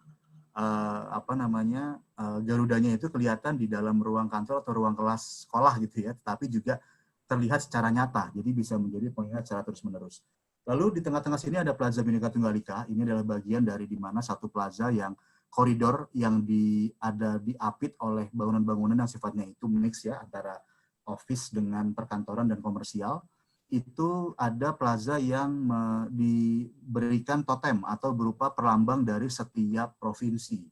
Nah, ini adalah menjadi salah satu plaza yang sifatnya itu secara fisik melambangkan keanekaragaman suku dan dari bangsa kita. Dan istana tentunya inginnya ya ini adalah arsitektur yang terjadi waktu sedang dalam masa sayembara. Jadi dia menjadi representasi dari arsitektur Indonesia yang berupa selalu ada atap yang menjulang ya, kepala itu selalu ada, dan memang ini masih dielaborasi lebih lanjut dan nantinya sepertinya akan ada sayembara khusus untuk istana ini. Tapi secara umum transformasi apa yang terjadi? Pertama adalah transformasi cara bekerja dan transformasi di mana yang tadinya cara bekerja itu perpindahan antar gedung kementerian itu harus dilakukan dengan mobil. Kita merancang supaya di level yang tadi, di layer yang namanya understory tadi ada satu ruang yang menerus ya. Jadi satu koridor yang menerus bisa menghubungkan antar kantor kementerian dengan lebih dekat dengan jalan kaki.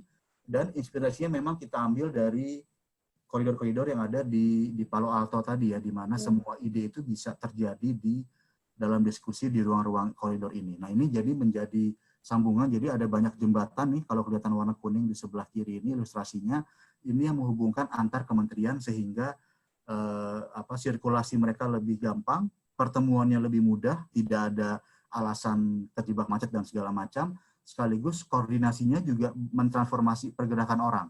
Yang tadinya banyak duduk di mobil, sekarang dia bisa jalan kaki atau bahkan naik sepeda.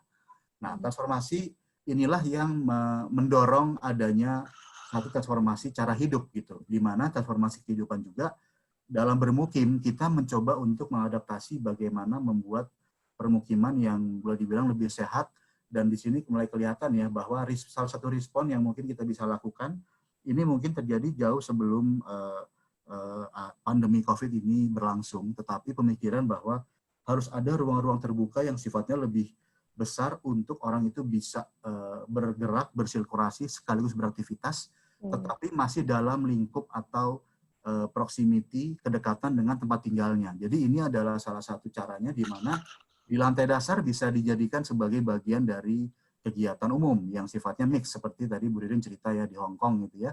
Hong Kong itu boleh dibilang hampir 100% lantai dasarnya itu adalah public alias komersial. Jadi semua warung itu mungkin kalau kita lihat dengan budayanya Makassar misalnya suka makan seafood dan nongkrong di warung kopi, ini kita bayangkan di pojok-pojok sini akan ada ruang-ruang yang seperti itu ya. Sementara di bagian atasnya itu adalah tempat untuk bermukim atau tempat tinggal. Ini juga yang menjadi transformasi cara bermukim, di mana transformasi ini akhirnya akan membuat satu perubahan gaya hidup baru yang tentunya merubah gaya hidup perkotaan. Dari di sini juga dari sisi arsitektur kita bayangkan bahwa nanti material yang ada di sana itu bisa dipergunakan sebanyak mungkin material yang lebih dekat dengan alam. Jadi banyak digunakan kayu gitu ya. Seperti kita tahu daerah Kalimantan Timur itu agak sulit untuk pasir dan batu ya, atau sirtu. Jadi mereka harus import dari Makassar gitu ya, jadi salah satunya. Jadi bagaimana memikirkan material bangunan itu akan banyak menggunakan kayu-kayu yang kemudian bisa ditreatment. Ini juga menjadi salah satu aspirasi dari transformasi cara bermukim. Gitu. Lalu kemudian transformasi dari cara bergerak. Nah ini kita mulai melihat ke masa depan ya, kita tentunya ingin adanya satu perpindahan yang cukup masif untuk dari kendaraan pribadi menuju kendaraan yang sifatnya lebih massal. Lalu kita juga lihat kemungkinan teknologi masa depan ya, ada drone gitu ya, lalu ada autonomous vehicle atau driverless car gitu yang sudah mulai dikembangkan saat ini. Ini juga membuat morfologi kotanya atau bentuk dari struktur kotanya pun harus menyesuaikan. Di mana bentuk dari yang sifatnya itu lebih geometrik itu akan lebih menolong, sehingga pergerakan dari autonomous car itu akan jauh lebih mudah dilakukan di dalam kota. Nah ini adalah salah satu ilustrasi di mana ruang dari jalan itu tentunya bisa akan dipergunakan bersama-sama oleh kendaraan umum, dan juga kendaraan termasuk yang sifatnya elektrik atau autonomous. Nah ini transformasi dari cara bergerak, dan tentunya transformasi dari cara kedekatan dengan lingkungan. Ini salah satu hal yang penting. Selama ini memang kalau kita hidup di kota, ya mungkin saya pribadi ya, saya hidup di kota, di Jakarta gitu ya, selama ini saya kesana itu jauh dari alam. Kalau kita mau ke alam, paling dekat itu kan kita ke Kebun Raya Bogor misalnya. Tapi kan itu kan jarak yang lumayan jauh ya, sekian puluh kilometer gitu ke arah luar kota, dan membuat kita menjadi seolah-olah itu tidak terlalu menghargai elemen-elemen yang sifatnya alam. Nah di sini transformasinya inginnya dengan kita hidup pas di sebelahnya hutan. Ini adalah area dari Botanical Garden yang ada, di mana Botanical Garden itu sebenarnya sekarang ini adalah area hutan yang banyak banyak area sungainya. Jadi kita pertahankan sebagai area hutan, kita manfaatkan sebagai bagian dari atraksi dan juga penunjang kehidupan kota ya, karena dengan adanya Botanical ini nantinya akan ada pergerakan angin dari area kota yang cukup panas gitu ya, dari Urbanite Island menuju ke area yang memang lebih hijau. Nah, jadi thermal comfort menjadi bagian dari perhitungan itu. Lalu juga reservoir juga tentunya akan dijaga dengan lebih baik oleh adanya hutan, dan kegiatan untuk berdekat dengan alam itu akan terjadi dengan lebih mudah. Ini salah satu yang kami sebut sebagai transformasi. Dan tentunya menuju kota masa depan ya, ini bagian dari transformasi kehidupan yang sekarang kita sudah mulai lebih kerasa ya. Sejak pandemi kayaknya dipaksa. Ya, kita dipaksa nih untuk beradaptasi dengan penggunaan teknologi nih, termasuk hari ini nih Yul, kita sharing lewat online ya. Iya. Jadi ini sesuatu yang kita mesti adaptasikan gitu. Bagaimana caranya tetap mempertahankan kedekatan secara sosial, tetapi juga memanfaatkan sebanyak mungkin keuntungan-keuntungan yang didapat dari sistem-sistem yang lebih pintar atau smart gitu. Jadi kita mulai bicara soal infrastruktur cerdas atau soal lingkungan cerdas, lalu juga bangunan cerdas ya, smart building gitu kan sudah mulai banyak sekarang ini, yang ujung-ujungnya itu adalah menunjang pembentukan kerakyatan cerdas ya, jadi smart society yang tentunya melahirkan pemerintahan yang cerdas juga. Jadi keputusan-keputusan yang memang bisa lebih baik didasarkan kepada data, karena data ini menjadi salah satu hal yang sangat penting ya. Big data itu menjadi salah satu tools atau alat untuk membantu membuat keputusan atau membantu untuk merespon terhadap fenomena-fenomena yang perlu direspon. Ini menjadi salah satu hal yang kita lakukan di ibu kota ini. Jadi adanya command center lalu adanya data center sendiri sekarang sedang digodok lebih lanjut, tetapi intinya bagaimana transformasi ini menuju kota masa depan ini tetap terjadi walaupun memang tidak melupakan identitas bangsa kita. Jadi secara cepat, ini maaf saya mungkin tadi menerangkannya agak cepat karena memang harus juga memperhatikan waktu ya, tapi intinya pembentukan satu model ya kota hutan dan kepulauan ya. Ini kan kelihatan kayak pulau-pulau gitu, di tengah-tengah itu ada hutan dan ada aliran air yang memang ini aliran sungai yang sudah ada di sana, yang diharapkan menjadi kota masa depan yang mentransformasi peradaban. Jadi tidak hanya perpindahan fisik, tapi juga perpindahan transformasi secara mental atau jiwa. Jadi ya bahasanya mungkin kalau kita muslim istilahnya hijrah gitu ya. Jadi menjadi satu society yang baru, masyarakat baru yang modern dan juga lebih aware terhadap sekitarnya dan terhadap sesama dan juga terhadap alam menuju peradaban bangsa Indonesia yang lebih maju. Jadi ini ini adalah hasil dari kompetisinya, sekarang sedang diolah lebih lanjut dengan tentunya pertimbangan banyak sekali, mulai banyak berhubungan dengan banyak kementerian, banyak pihak, termasuk dengan pertahanan dan keamanan gitu ya, kepolisian, dan juga dengan Kementerian Tata Ruang ATR, Kementerian BPN, Bappenas gitu ya, kita sedang berkoordinasi. Jadi terus berevolusi, tetapi secara filosofi tetap sama dengan yang kita lakukan dalam kompetisi. Dan tentunya sebagai produk urban design ya tadi seperti sudah kita sebutkan ya, perlu waktu lama. Jadi gimana cara mencapainya? Jadi tentunya kita melakukan, ini adalah fase yang kita lakukan pada saat kita melakukan kompetisi ya. Jadi tentunya yang pertama apa yang mesti dilakukan? Infrastruktur dan juga aktor-aktor utama yang akan membawa pembangunan kota lebih lanjut.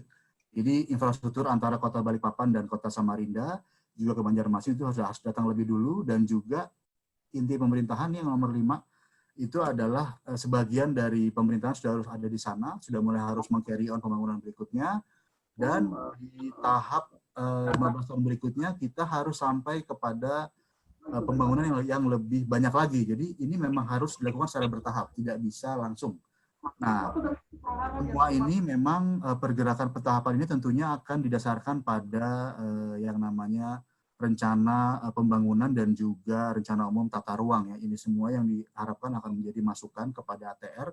Saat ini kita sedang berkoordinasi dengan mereka, dan memang untuk bisa menjadi kota yang komplit gitu ya di tahun 2045 itu kita harapkan itu memang butuh waktu atau pentahapan yang memang harus sangat elaboratif. Dan ini adalah gambaran dari kira-kira memperlihatkan pentahapan ini pada kompetisi, termasuk salah satu yang mungkin menjadi keunggulan yang kemudian orang bisa melihat oh ini masuk akal gitu. Jadi tidak hanya bermimpi, tapi juga kita punya satu rencana yang sebenarnya agak berjalan bertahap gitu ya. Jadi kira-kira seperti itu pentahapannya. Ini adalah gambaran mimpi kita di tahun 2045 akan bisa melihat ya konsentrasi dari pembangunan, tapi juga masih mempertahankan alam ya, hutan-hutan masih terpelihara dengan baik. Lalu juga ada kota-kota pendukung yang sifatnya itu tidak sepadat kota inti pemerintahannya, dan kita melihat adanya hubungan infrastruktur yang juga memperlancar hubungan ekonomi, pembangunan sosial yang juga nantinya akan berpengaruh terhadap sehatnya masyarakat di sini. Jadi kira-kira seperti itu. Secara singkat ini adalah entry dari kompetisi dari desain ibu kota, sekarang sedang diperdalam lebih lanjut. Semoga ini bisa menjadi gambaran tentang terutama pertama adalah pentingnya satu narasi ya dalam menciptakan urban design yang sangat kompleks. Itu harus ada narasi yang jelas, narasi yang menggambarkan gambaran secara keseluruhan. Yang kedua, harus ada artinya elaborasi yang lebih dalam dari aspek teknisnya dan aspek spasialnya. Dan juga tentunya tidak lupa bahwa walaupun yang berkesempatan berfoto dengan Pak Presiden hanya kami-kami yang key aktornya saja, tapi tentunya di belakang itu semua adalah kerja tim yang luar biasa. Ini tim kami dari Urban Plus yang memang melakukan dan mengerjakan semua pekerjaan yang... Berapa orang total nggak? Sekarang total sebenarnya ada 32 orang yang terlibat di IKN ini sekitar 28, ya hampir semua sih. Jadi cukup banyak ya. Ada 28 orang di tim IKN sekarang semua terlibat, 32 orang, dan inilah wajah-wajah teman-teman yang sebagian besar itu usianya kayaknya hampir setengah saya ya. Jadi memang masih muda-muda. Nggak usah dihitung, nggak? Nggak usah di matematika kan? Nggak usah di matematika ya, tapi gambaran bahwa kontribusi itu terjadi secara kolektif. Dan tadi Pak Ananto juga sempat bilang ya, hebat yang muda. Sebenarnya hebatnya adalah karena kita kerjanya keroyokan, Pak. Kita kerja harus bersama-sama, harus gotong royong nih, namanya juga Bhinneka Tunggal Ika ya. Jadi makanya, jadi ini kayaknya kesempatan yang bagus banget karena tadi juga Angga udah sempat bicara soal bagaimana Prof. Ananto merespon anak-anak muda ini. Ya. Masih muda ya Angga ya? Jadi sebenarnya saya pengen dengar juga dari sisi Pak Ananto. Mungkin waktunya kita nggak banyak nih supaya kita ada sempat ngobrol ya, sempat tanya jawab. Tadinya saya berharap bisa sedikit interaktif. Prof mungkin bisa mencoba bercerita sedikit. Profnya kok hilang ya? Prof Ananto? Halo? Ada. Prof? Lagi di-mute kayaknya Pak Anantonya. Mana ya? Coba. Harus di-unmute. Oke. Saya sudah. Ya, udah. Ya, Prof. Ya, mohon maaf ini waktunya mungkin nggak panjang nih, tapi kami sebenarnya ingin sekali mendengarkan sisi dari, kan selama ini pembahasan seperti ini banyak sekali terpusat di Jakarta, Bandung, di Jawa, dan sekitarnya. Sementara kan masih banyak kota-kota lain di belahan Indonesia ini yang tentunya perlu melihat dari kacamata lokal, konteks yang lebih aktual gitu. Mungkin Prof. Ananto bisa merespon sedikit sesuai dengan topik dan yang sudah disampaikan oleh Bu Ririn dan Angga. Baik, terima kasih. Usia saya ini berarti sudah Tut Wuri Handayani. Jadi ada di belakang gitu ya. Saya bisa share ya? Boleh, Pak. Boleh, Prof.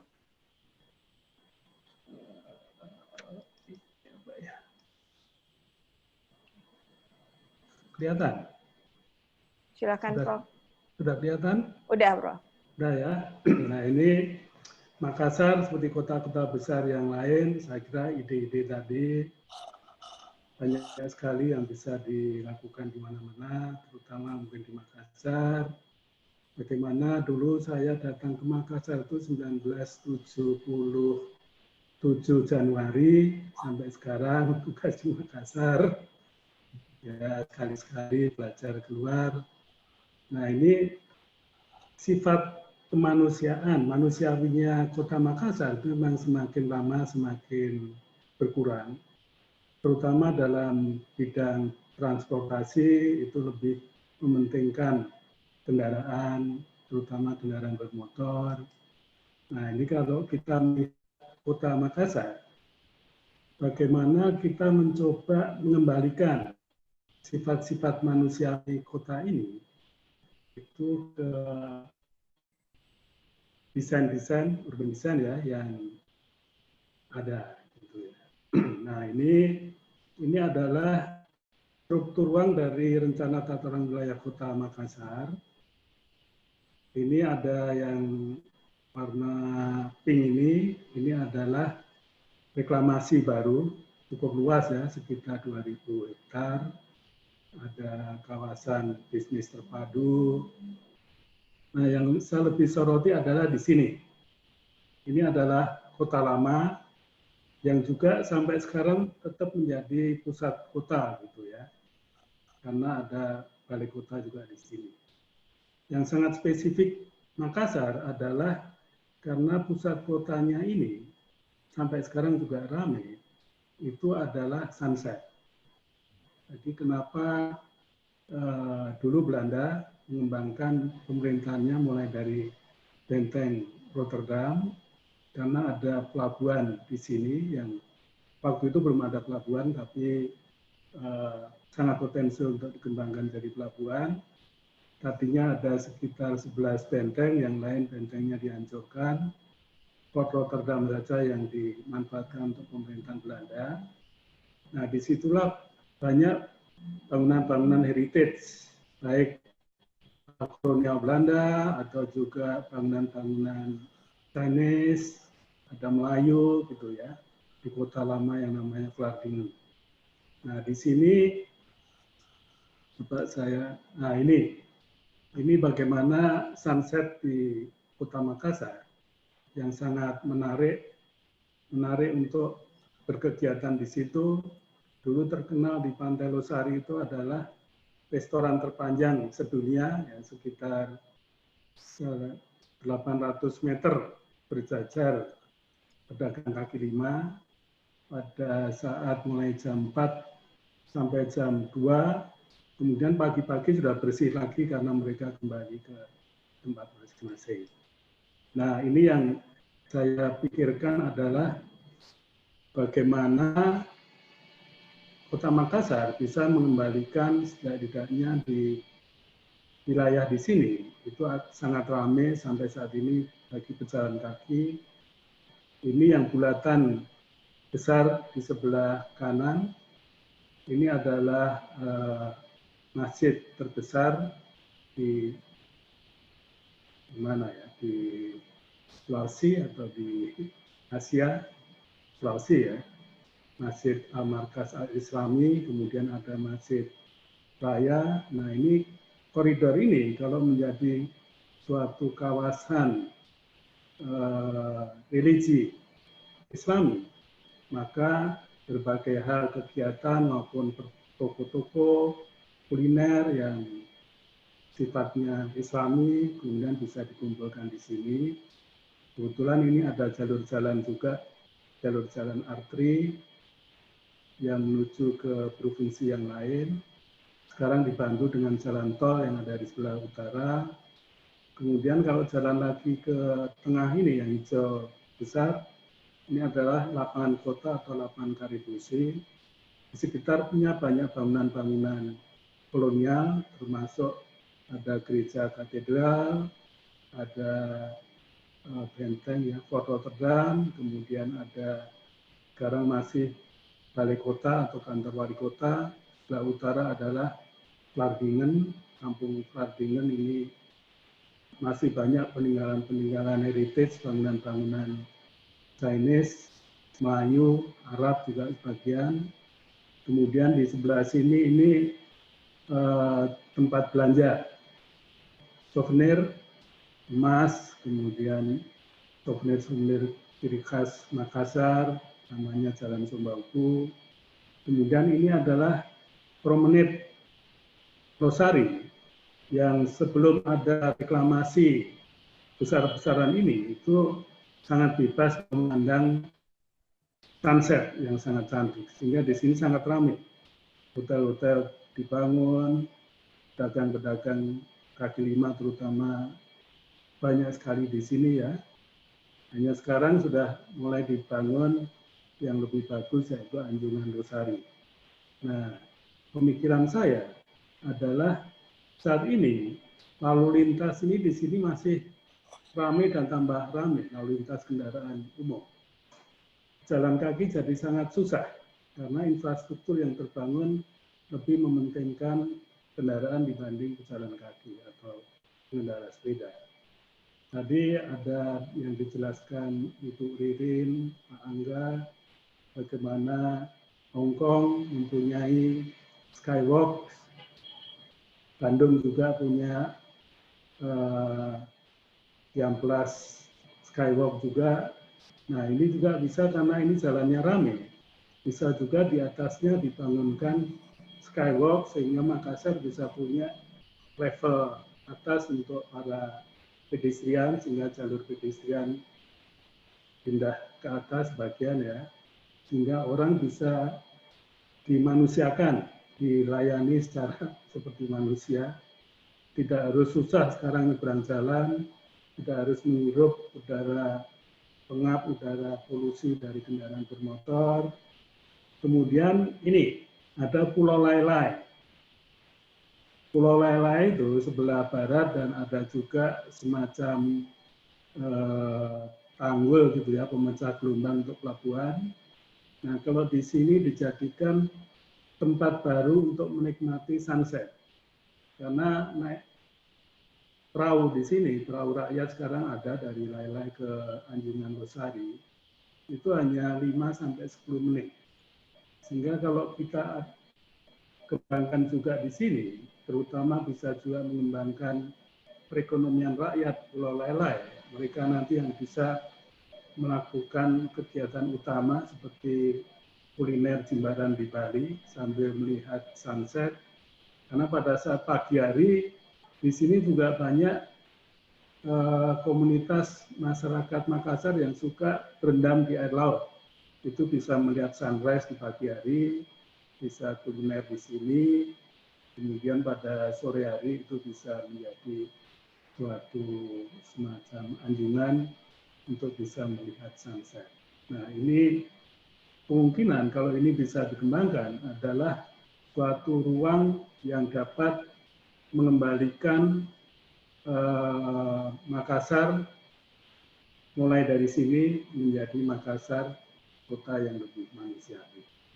Ya, saya kira inilah yang saya jelaskan bagaimana peluang dan kesempatan bagi kita semua, terutama Yuli karena Yuli punya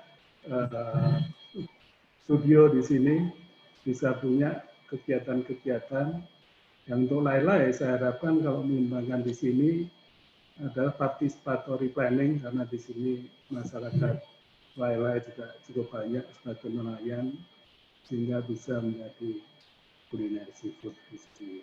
Inilah Makassar di kemudian hari, mulai dari sini, dari kota lama yang dulu, menjadi kota yang sekarang yang lebih manusiawi.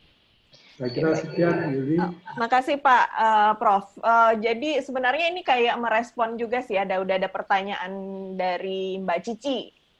Jadi kan kalau boleh dilihat ini kan 3 cerita ini sebenarnya seolah-olah kita melihat bahwa kota-kota, kalau pertanyaan Mbak Cici gini, apakah kekacauan yang terjadi di kota-kota besar, misalnya nih kriminalisasi, kemiskinan, kekumuhan yang tadi Prof bicara soal menaikkan pedestrian jembatan ke atas yang coba dilakukan di Cihampelas, saya nggak tahu itu keberhasilannya bagaimana, mungkin nanti Bu Ririn sama Angga bisa cerita, adalah disebabkan oleh ketidakmampuan kota sebagai produk dari aktivitas modern untuk mewadahi budaya manusianya.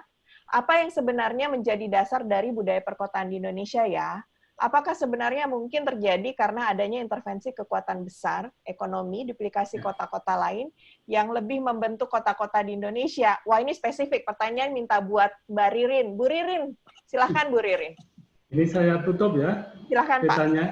Iya Pak, makasih. Oke, sampai kaget. Oke. Kaget ya, tiba-tiba ditodong pertanyaan. Ini yang nodong deket-deket kok, lebih jauh saya. Iya nih, dan saya nggak bisa baca lagi ya pertanyaannya begitu ya. Oke. Ya, saya kirim ke Bu Ririn ya. Oke. Iya, sip. Terima kasih. Wah, ternyata saya nggak bisa copy. Lu Sin bisa tolong di copy nggak ini? Karena atas. Oke, nggak apa-apa. Paling tidak saya ada sedikit jawaban gitu ya dari Bu Cici ya. Ya susah ya kalau di Indonesia, mungkin kita harus lihat juga bahwa kekacauan itu tidak hanya dari rancang kotanya, tapi juga penyelenggara kota dan juga masyarakatnya ya. Kita mau nggak mau masyarakat kita memang sangat istimewa ya kalau menurut saya ya, kondisinya seperti agak kesulitan dari segi ekonomi, ruang terbuka menjadi sulit gitu. Sesuatu yang sepertinya mudah dan banyak sekali contoh presidennya, tapi belum tentu bisa dibuktikan atau dilakukan di sini begitu ya. Ini juga istilahnya budaya manusianya macam-macam ya. Jadi interpretasi dari budaya manusia juga perlu dipertimbangkan. Ini budaya manusianya yang mana, begitu ya. Karena begitu kita melihat misalnya ya, bagaimana social distancing untuk urban design atau misalnya untuk Jakarta, untuk Indonesia setelah COVID-19 ini menjadi sangat-sangat berbeda kalau kita bicara di ruang kota yang di tengah kota, misalnya di jalan, di yang sebagainya, atau pemukiman yang boleh dikatakan yang cukup menengah ke atas lah, dengan yang di kampung begitu ya, itu menjadi sangat berbeda. Budayanya pun juga berbeda juga begitu ya. Jadi menjadi penting untuk urban designer adalah mau tidak mau kita belajar sosial dan tadi peka karakternya seperti apa gitu ya. Jadi saya ikut beberapa kali webinar yang saya milih yang banyak sosialnya gitu ya, bahwa sebetulnya yang diperlukan misalnya untuk kawasan pemukiman padat untuk social distancing adalah akses air bersih gitu, di mana disuruh harus mandi, harus cuci tangan, kalau Sanitasi ya. nggak ada. Iya, sanitasi menjadi sangat penting. Jadi kadang-kadang kita tidak bisa, harus betul-betul melihat maksudnya apa sih budayanya itu, dan satu tempat dengan yang lain menjadi sangat-sangat berbeda. Mungkin pertimbangan kalau saya melihat ya, saya nggak lihat itu sebagai kekacauan, tapi ketidakmampuan kota dari sebagai produk dari aktivitas modern itu untuk satu kota yang punya pemerintah kota yang A, mungkin dia bisa menyelesaikan, tapi yang B tidak bisa menyelesaikan begitu ya. Jadi tadi contohnya yang Semarang itu mereka semangat gitu ya, tapi ada beberapa kota lain yang sudahlah Bu, jangan macam-macam lah. Berarti jadi yang political will penting sekali ya Bu ya. Sangat-sangat political will menjadi sangat-sangat penting begitu. Jadi kita bisa melihat, maksudnya begini, beberapa teman-teman mungkin pernah bekerja di bawah satu, saya nggak bilang sebagai rejim ya, tetapi penguasa kota A kemudian berubah menjadi B dan C dan sebagainya, itu adaptasi kita menjadi sangat-sangat luar biasa. Bagaimana untuk bisa tetap idealis, menggolkan ruang kota yang manusiawi dengan kondisi politik yang ada begitu. Kira-kira seperti itu. Saya nggak tahu Bu Cici menjawab atau tidak. Kalau nggak nanti di luar kita diskusi gitu ya. Oke. Nah, sebenarnya ini yang bisa dilanjutin juga sih. Sebenarnya tadi Angga sudah sempat cerita soal penyediaan ruang luar di dalam proximity area dalam perencanaan IKN tadi ya, sebagai contoh penyediaan ruang yang cenderung lebih terbuka untuk aktivitas ruang luar dalam proximity area perumahan. Nah, ini kan ada yang nanya bagaimana sih sebenarnya kita bisa menyiapkan ruang-ruang terbuka untuk merespon COVID. Ini kan pasti paling sering akan muncul pertanyaan tersebut. Nah, yang menarik kan sebenarnya perencanaan itu sudah muncul di ide tersebut sudah muncul di perencanaan jauh sebelum COVID. Bisa cerita nggak apakah ini terkait dengan Angga melihat bagaimana kebiasaannya orang kita? Oke, Yul, kalau boleh sedikit merespon dari Mbak Cici ya. Jadi sebenarnya bukan respon nih Mbak Cici, tapi lebih ke arah pengamatan. Kalau saya boleh sharing sedikit ya. Jadi sebenarnya gini, satu hal yang tadi Bu Nini sudah sebutkan itu sangat-sangat tepat. Dan kami sebagai urban designer yang masih sangat muda ya. Salah satu cara kami adalah melakukan observasi. Jadi memang yang kami temukan adalah ini contoh dari screen capture dari studi yang sedang kami lakukan ya, studi observasi. Jadi pada saat terjadi satu evolusi terhadap spasial urban design itu, yang sering kita tidak sadari adalah, yang sering saya tidak sadari adalah bahwa di setiap level pembangunan itu ada yang namanya prasyarat atau bahkan ada fundamentalnya. Di sini seperti misalnya nih kalau saya highlight sedikit tentang evolusi pedestrian, kami sebutkan di sini bahwa untuk pedestrian evolusi yang berikutnya itu memerlukan fundamental yang sangat jelas. Sudah harus ada satu property development yang progresif ya sebagai satu instrumen, artinya sudah harus bermain tidak lagi di dalam lahannya mereka sendiri, tapi sudah diperbolehkan bermain bergandengan dengan yang seberang. Artinya apa? Harus ada pranata atau peraturan yang di-endorse yang ke sana, yang baru. Ini tadi juga Mbak Cici sempat tanyakan juga kalau nggak salah, kesempatan untuk membuat peraturan-peraturan baru atau standar baru, di mana desain kami yang kompetisi itu yang IKN, kalau diimpose dengan peraturan yang ada sekarang, nggak mungkin terjadi. Karena tidak ada peraturan bangunan yang membolehkan dua lahan berbeda yang dimiliki oleh orang berbeda bisa disambungkan dengan jembatan secara fisik. Itu artinya perlu ada UDGL baru, perlu ada Pranata baru. Nah, di sini di salah satu observasi kami yang tadi juga Bu Ririn sudah sebutkan dengan sangat jelas ya, bahwa kesiapan itu biasanya juga bisa ditandai dengan adanya fundamental baik. Kedua adalah prasyarat. Artinya apa? Prasyarat ini adalah sesuatu yang tidak terlihat nih menurut kami nih. Menurut saya nih. Misalnya, kenapa sih kok kalau di Hong Kong bisa bikin jembatan seperti ini ya? Ini di Hong Kong, jembatan dari yang gedung sebelah sana nyebrang jalan ke gedung sebelah sini, dan bisa terjadi tanpa ada kaki lima di situ. Ya karena prasyaratnya sudah ada. Prasyaratnya adalah di sini adanya establishment dari economic level. Jadi ya kami sebutkannya disparity yang rendah dari economic level. Artinya sudah hampir setara. Yang kedua adalah sudah adanya very strong and progressive and high culture behavior.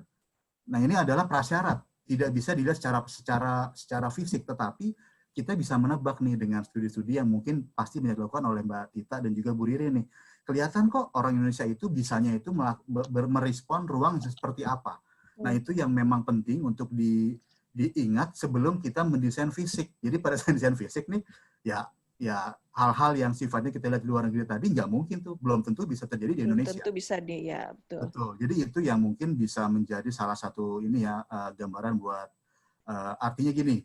Kalau saya sih menyadarkan diri saya sendiri bahwa bikin sesuatu kayak Cheonggyecheon ini secara fisik gampang, secara desain gampang. Saya yakin teman-teman di sini semua pun bikin ini juga bikin desainnya sih tidak susah lah, apalagi kalau udah pernah ke sana gitu kan. Tetapi mengenforce bagaimana people's behavior dan juga kelengkapan prasyaratnya ada di sana, itu adalah tugas di luar tidak hanya masalah urban design, tapi juga masalah ekonomi dan sosial.